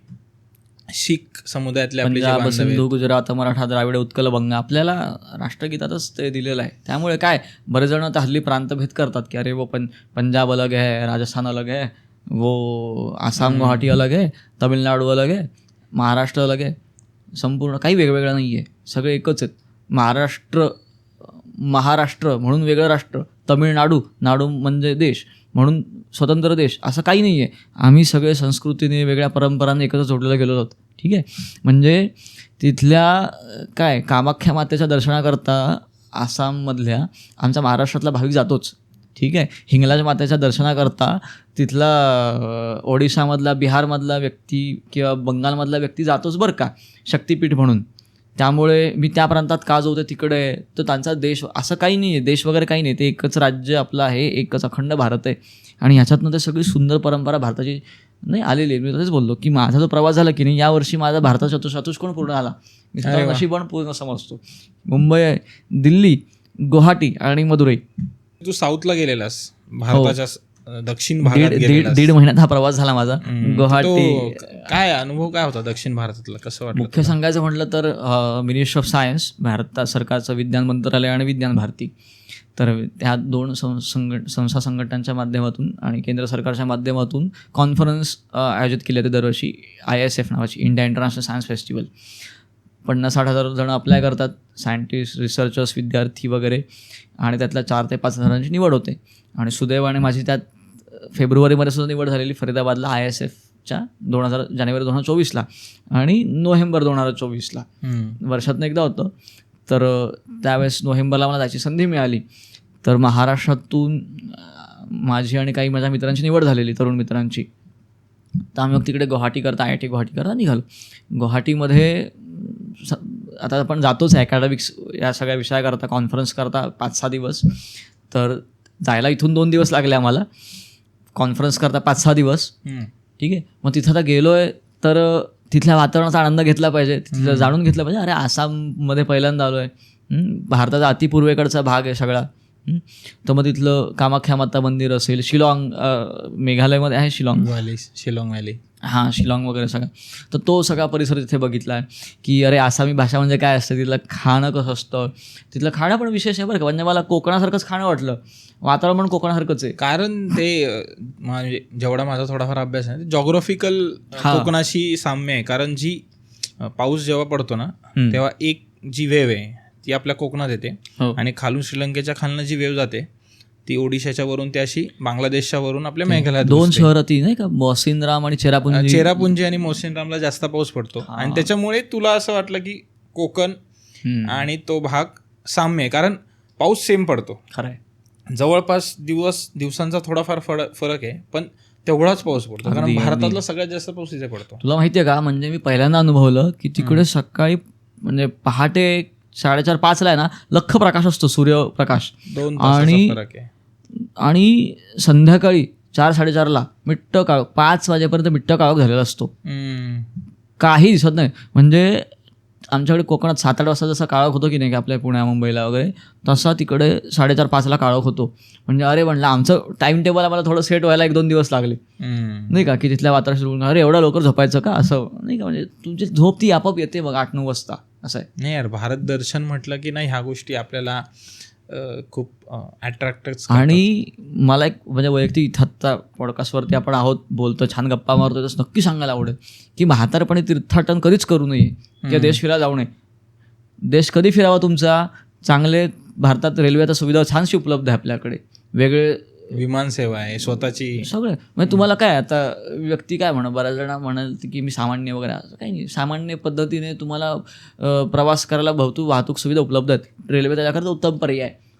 तर अख्खा भारत फिरावा, आत्ता तरुणात फिरावा. वाराणसीला जावं, तिकडे काशीला जावं, खाली तिकडे कन्याकुमारी आहे, धनुषकोडी आहे, गुजरातचा मस्तपैकी जिलेबी फाफडा खाऊन यावा. मी बऱ्याच जणांना सांगतो की गोव्याला जाऊ नका सध्या. गोव्याला जाण्यापेक्षा तुम्ही नॉर्थ ईस्टला जावा. नॉर्थ ईस्ट म्हणजे काय, आपलं स्वर्ग म्हटला पाहिजे पृथ्वीवरचा.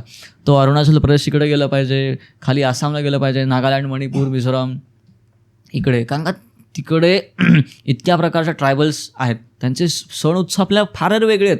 तर त्या भागातला हॉर्नबिल फेस्टिवल आहे, तिथल्याकडचं बॅम्बू डान्स प्रसिद्ध आहे, त्यांच्याकडचे वेशभूषा जी आहे ना अरे ती फार वेगळी आहे. आता तिथल्या शिकारावरती बंदी आहे, पण त्यावेळी त्यांनी शिकार केलेल्या व्यक्तींचे पण शिकार केल्याचे बरं का तिकडे. फॉर युअर काइंड इन्फॉर्मेशन, म्हणजे तिथलं ट्रायबल्समध्ये पण वॉर चालायचे. हां, ते आता सध्या बंद आहे. ते साहजिक आहे, जीवनशैलीचा भाग होता.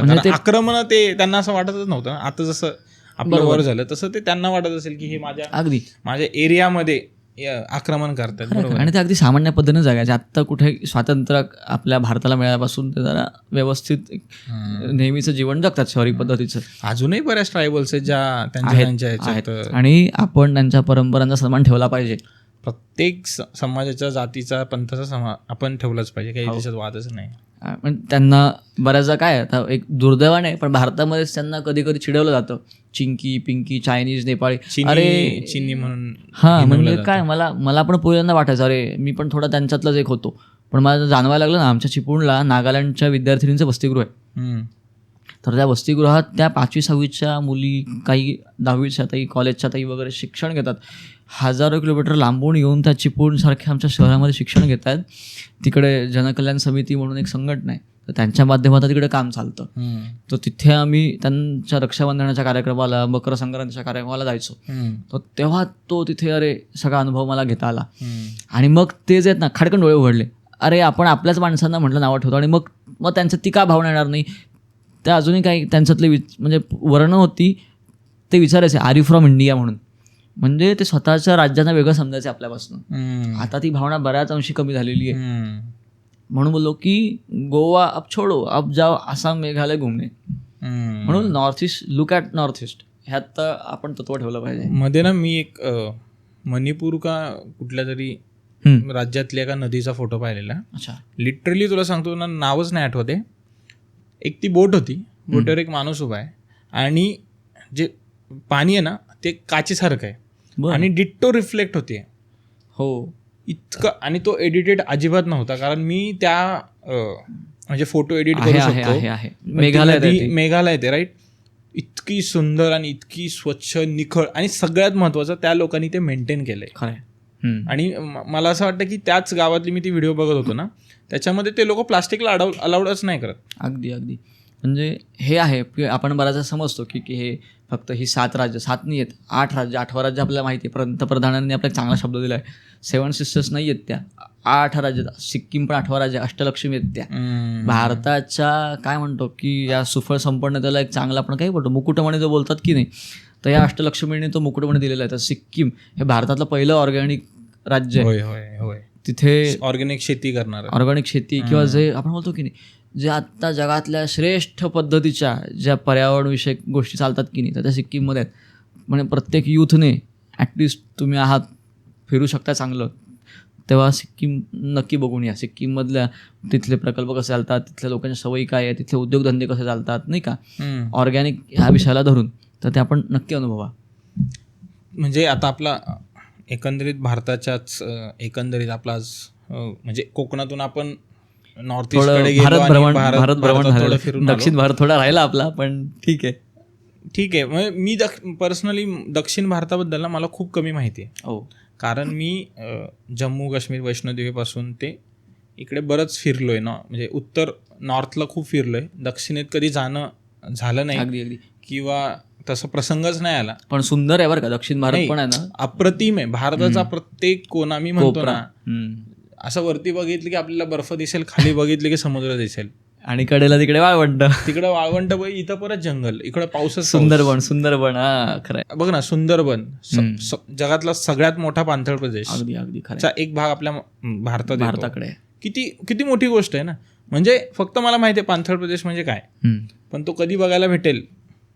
आणि म्हणजे इतिहास, मगाशी जे म्हटलं ना मी, इतिहास काय शिकवतो, तर इतिहास ना मला अजून एक गोष्ट शिकवतो, खूप फिरलं पाहिजे.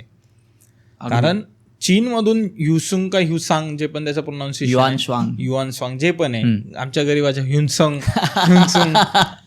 तर तो व्यक्ती चीन सोडून भारताच्या गोष्टी शिकण्यासाठी आपल्या बिहारमध्ये, नालंदा वगैरे भारतात आला, भारतात त्याचं वास्तव्य झालं.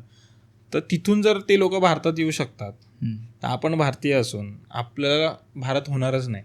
म्हणजे किती डिफिकल्ट आहे ना, की म्हणजे तू प्रत्येक गावात जरी तालुक्यात जरी फिरायचं ठरवलंस, तरी असं तू एक विचार कर की फिरतोय किती फिरशील. हो. म्हणजे इतकं आहे बघण्यासारखं. आणि ते मला वाटत नाही की मी, म्हणजे इच्छा आहे बघायची. कधी कधी ना मला असं वाटतं की प्रत्येक तालुक्यातल्या एखाद्या गावात ना एक दिवस तरी राहिलं पाहिजे. तर किती दिवस लागतील अशी, म्हणजे 365 वर्षाला दिवस आहेत, ट्रॅव्हलिंगमध्ये 1-2 दिवस. प्रथमेश तुला सांगायचं म्हटलं ना, मला एक वाटतं की ह्या जन्मात तरी माझा अख्खा भारत फिरून काय होणार नाही. म्हणजे प्रत्येक 10-12 मैलावर तिथे भाषा बदलते, बोली भाषा बदलतायत, खाण्याची पद्धती, तिथले मसाले वापरणं, तिथल्या लोकांच्या काय परंपरा बदलतायत, नाही का, तिथल्या पूजेच्या पद्धती वेगळ्या आहेत, त्यांच्याकडे आनंद साजरा करायच्या गोष्टी वेगवेगळ्या आहेत, हे सगळं आहे. म्हणजे हे प्रत्येक बरं, कोकणातच आमच्याकडे इतके प्रकार आहेत. तू पश्चिम महाराष्ट्रात आला तशी, तिकडे विदर्भात आला, किंवा तू जसं बोलास की तू खानदेशातला आहेस, तर खानदेशातल्या पण कित्येक ठिकाणी तुला परंपरा वेगळ्या माहिती असतील.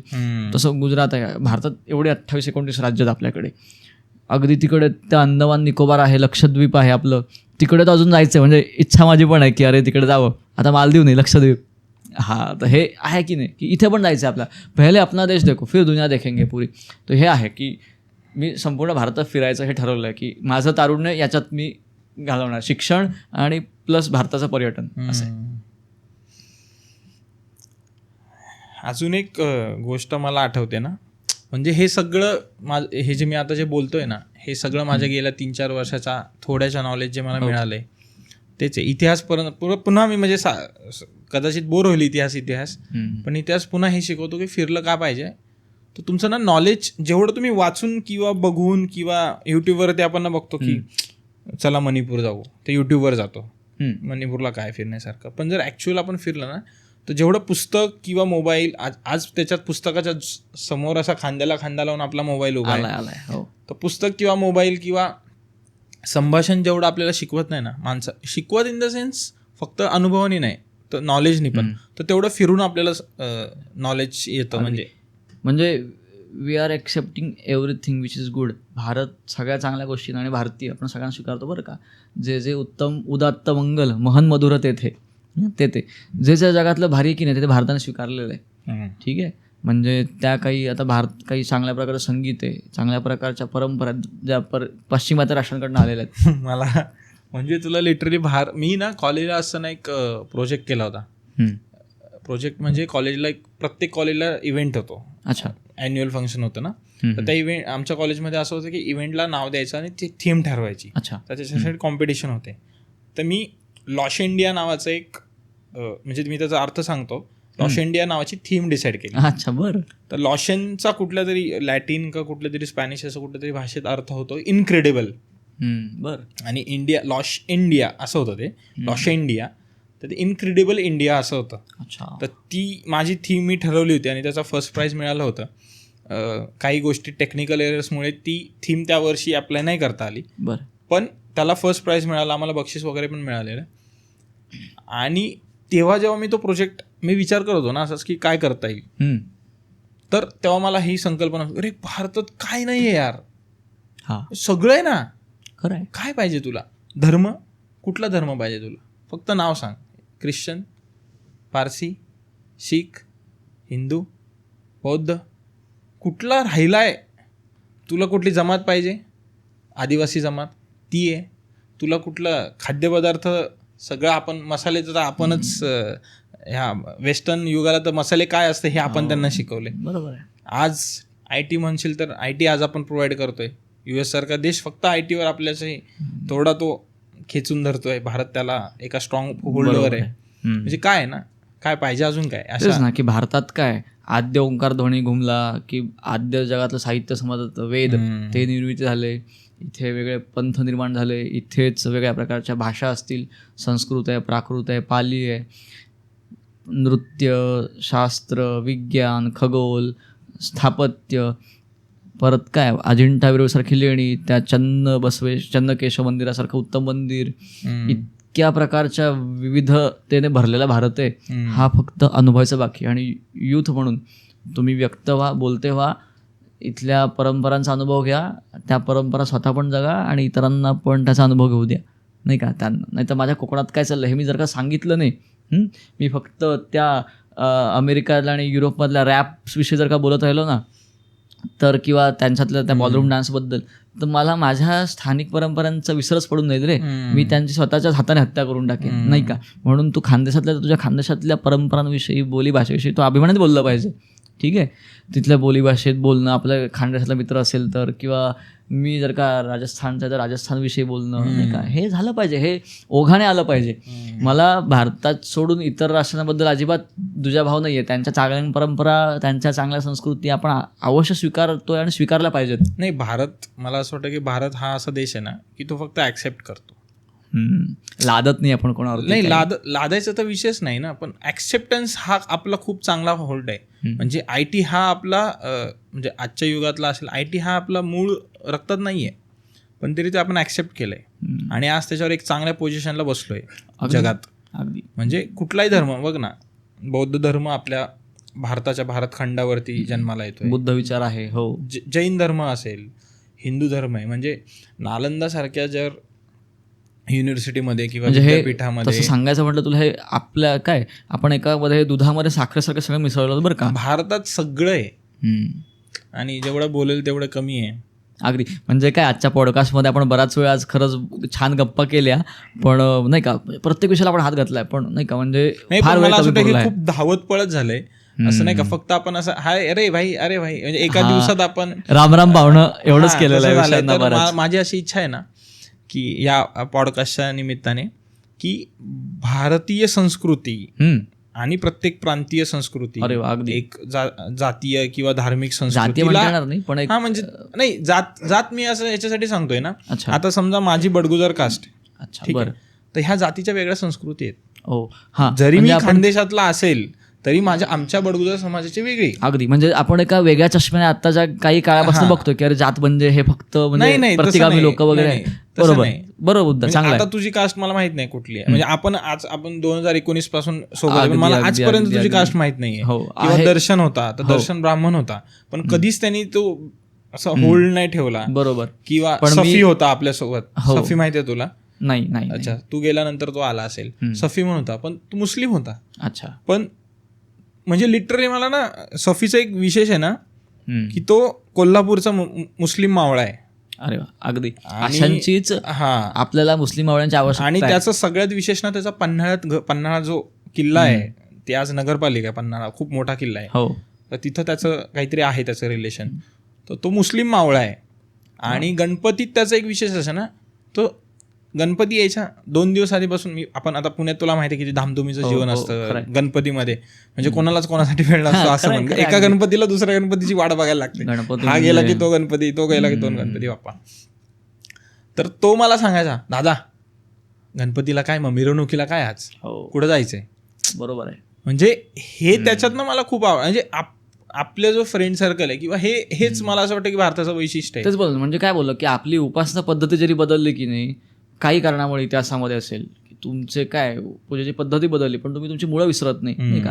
तो जो उत्सवप्रिय भारतीय जो आहे की नाही तो तुझ्यातला कायम आहे, जो त्याला इथल्या धार्मिक वातावरणाचा, इथल्या संस्कृती परंपरा आनंदाच्या जगण्याचा ज्याला सवय आहे की नाही, तो त्यातला तो एक मला असा वाटतो. असं आहे. मी तेच सांगत होतो की तू जातीच्या याच्याने एक वेगळा अँगल. माझा अँगल असा होता बरोबर अगदी की चांगलं. प्रत्येक धार्मिक छोट्या छोट्या समुदाय. समुदाय जातीमध्ये पण एक समुदाय असतो, त्याची अच्छा. हे वेगळी असते, बरं संस्कृती वेगळी असते.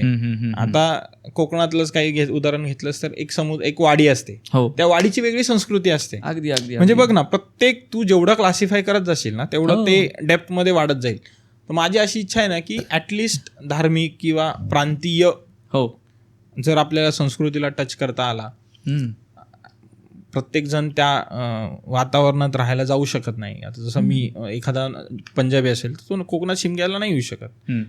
पण जर त्याला, आता आपली मीडियमच मराठी आहे, पण जर त्याला थोडीफार तो मराठी पंजाबी असेल, काही आपल्या मुंबईत पुण्यात आहेत पंजाबी ज्यांना मराठी कळते. एक पत्रकार पण आहेत मला असं वाटतं पुण्यात आहेत बघ. हो अच्छा आठवलं मला तो. ते नाव नाही आठवत मला मला पण नाही, पण ते भारी माणूस आहे. उत्तम मराठी बोलतात. अप्रतिम. मग काय. म्हणजे पंजाबी व्यक्ती जो इतकी उत्कृष्ट मराठी बोलतो आपल्यालाही लाजवेल हा टायमाला. म्हणजे खरं आहे अगदी म्हणजे जर तो अस्खलित असं- मराठी. हा, तर तेच माझं असं इंटेन्शन आहे ना की या येणाऱ्या, आता हा पहिलाच पॉडकास्ट आपण शूट करतोय, तर माझी अशी इच्छा आहे ना की एक एक जसे जसं आपण हा प्रवास पुढे जाईल हो तसं आपण भारताच्या डेप्थमध्ये जाऊयात.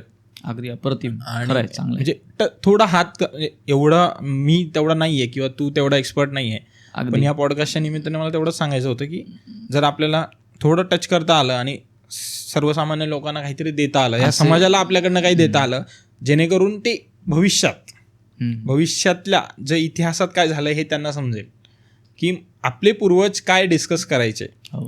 होतंय काय, इंस्टाग्राममध्ये काही चालतंय, फेसबुकवरती काही चालतंय.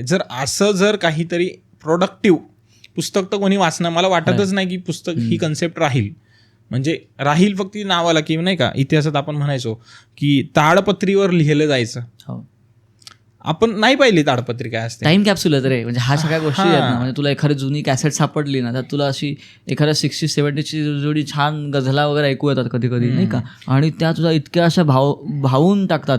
तसंच हे आता आपण पॉडकास्ट शूट करतोय ना, कदाचित तू जसं म्हणतोस हे एक प्रकारचा टाइम कॅप्सूल आहे पुढच्या काही पिढ्यांकरता असेल, किंवा कदाचित एखाद्याला यातला विषय अरे असं पण होतं बरं का, दुर्दैवाने परंपरांचा विसर पडणार नाही ही तुला आणि मला दोघांनी खात्री आहे. पण समजा एखादी बाबा परंपरा कधी चुकून समजा विसरली गेली तर ती लक्षात असेल, अरे कोकणातला शिमगा किंवा गणेशोत्सव किंवा बऱ्याच जणांना रिसर्च करताना किंवा म्हणजे भविष्यातलं सांगतोय अगदी. की आपल्या ह्याचा फायदाच होईल. आणि असे मला सांगायला आवडेल की वेगळ्या प्रकारचे युवक जे आहेत की नाही, म्हणजे आता जसं मी कोकणात नाही, तसं एखादा कोणी पश्चिम महाराष्ट्राला कोल्हापुरी असेल, कोणी नागपूरचा वैदर्भी असेल, कोणी गुजराती आपला राजस्थानी मित्र कर्नाटकचं असतील, अशांना पण बोलावं. आणि वेगळ्या विषयामध्ये कोणी काव्यामध्ये आहे, कोणी पत्रकारितेत, कोणी शिक्षणामध्ये CA करतो. नाही, प्रयत्न करू आपण तो सगळं करण्याचा.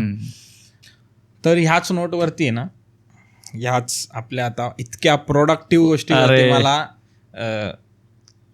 म्हणजे इच्छा नाहीये थांबायची. मला पण नाहीये पण बोलायची कसं आहे ना, थांबायची. आपलं तेवढं एक्सपर्टीज नाहीये आपल्या, आणि एक्सपर्टीज वेळेची बंद आहे. कारण मला वाटत नाही की इथपर्यंत जर कोणी बघत असेल तर त्याला 100% त्याला वाटत असेल की माझं जेवढं मी 1 तास 1.5 तास जे पण असेल ते बघितलं आणि त्याला असं वाटत नाही वायफळ आहे. आणि कदाचित त्याच्या पण मनात असेल की अरे, आणि कदाचित जो मी आपण जे वेगवेगळे अँगल सांगितले तो त्याच्याने बघायला सुरुवात करेल. खरंय. तर तुला शेवटचा प्रश्न, कसं वाटतंय आज या नवीन प्लॅटफॉर्मवरती येऊन कसं वाटतंय? म्हणजे एक सांगू का, म्हणजे आता मी जेव्हा फर्ग्युसनला कॉलेजला मास्टर्सच्या पहिल्यांदा संस्कृत नाटक करायला उभा राहिलो ना स्टेजवरती, आणि ती जेव्हा धाकधूक होती की आता काय होईल, समोर एवढे प्रेक्षक बसले आहेत 500-600, आणि तिथे काही गोंधळ झाला तर आपली फजिती होईल एवढा 2-3 महिन्या सरावाची. आता इथे तशीच माझी अवस्था होती की आपण यूट्यूबवरती जाणार आहोत बरं का अक्षय, आपण आता साध्या कट्ट्याच्या गप्पा नाही मारत आहोत. आपला प्रथमेश जरी अगदी जिगरी दोस्त असला तरीसुद्धा, पण प्रथमेशने त्याच्या पहिल्या पॉडकास्टमध्ये अक्षय वानकरला व्यवस्थित बोलता केलेला आहे. म्हणजे जी मला थोडी होती की नाही धाकधूक की अरे आपल्याला बोलता येईल का नाही, आपल्याला काय, अरे एवढं ह्या पॉडकास्टसारख्या वातावरणामध्ये आपल्याला कित्येक लोक बघणार आहेत, तर आपण व्यक्त होऊ का नाही, तर तशी भीती जी होती ती म्हणजे काढून टाकली यार. म्हणजे यू आर जिनियस पर्सन, ते म्हणजे हातखंडा असतो की नाही काही जणांचा, तो आहे तुझ्याकडे. तर भारी, मला आवडलं बोलून. आणि भविष्यात प्लॅटफॉर्मवरती या पॉडकास्टच्या थोडा अजून मोठा होऊन मला नक्की यायला आवडेल बरं का. थोडं नाही, खूप मोठा हो. धन्यवाद. जर तुला इच्छा असेल भारताच्या किंवा महाराष्ट्राच्या, ॲटलिस्ट माझी इच्छा आहे की महाराष्ट्राच्या या आपण म्हणतो राजनीती किंवा सामाजिक जे पण तुला ज्याचा इंटरेस्ट असेल, सामाजिक कार्य, राजनीती कार्य, त्याच्यात तू तुझी इच्छा, जसं तुझ्या डोक्यात प्लॅन्स असतील तसे तू भरभराटी घेऊस, पुढे जावो आणि तुझ्यासोबत आम्हाला घेऊन जावं. अरे नक्की. म्हणजे भगवंताचे, भारत मातेचे आणि चांगल्या माझ्या दोस्ता, तुझ्यासारख्या दोस्ताचे नक्की शुभेच्छा, आशीर्वाद आहेत. अगदी. आणि याच्या पुढचा पॉडकास्ट मला असं वाटेल की हे तेव्हा जेव्हा आपण पुढचं बोलू ना, अरे काय बोलतोय आपण, असं वाटायला पाहिजे, अशी माझी इच्छा आहे. म्हणजे लेवल आपली अपग्रेड झाली पाहिजे. निमित्ताने मला सांगायला तुमचाही पॉडकास्ट असा माझी इंटरनॅशनल लेवलला असेल आणि आपण दोघेही त्या लेवलला पोहोचलो असेल अशी अपेक्षा आहे. तर मंडळी, कसे आहात? बोर नाही ना झालं? मला असं वाटतं की तुम्हाला बोर झालं असेल तर थोडं माफ करा, किंवा जर आनंद वाटला असेल, मजा आली असेल तर मला नक्की कमेंटमध्ये सांगा. तुमचे काही सजेशन्स असतील, म्हणजे तुम्ही सांगितलेलं मला आवडेल. आणि या प्रवासात मला एक शिकायला मिळालं की आपण ज्या गावात जातो त्या गावातलं होऊन जाण्यात खरी मजा असते. जसं अक्षय कराडचा होता, आणि अक्षय आता रत्नागिरीत आहे 3 पिढ्या, त्याच्यानंतर तो आता गेली 5-6 वर्ष पुण्यात आहे. तो पूर्ण पुणेरी झाला आहे. त्याच्या भाषेवरून तुम्हाला थोडा अंदाज येईल की थोडा त्याचा तो टोन आहे, रत्नागिरीचा पण त्याच्यात टोन आहे. तर मजा आली आहे बोलताना. जर तुम्ही अजूनही या पॉडकास्टला बघत असाल तर मला नक्की आशा आहे की तुम्ही सबस्क्राईब केलं असेल. आणि जर तुम्हाला अक्षयचं बोलणं आवडलं असेल तर नक्की अक्षयला तुम्ही कळवू शकता, मला कळवू शकता. माझ्यात काही चुका होत आहेत का, काही सजेशन्स असतील तर प्लीज कळवा. आणि दुसऱ्या पॉडकास्टसाठी वेट करा. थँक्यू.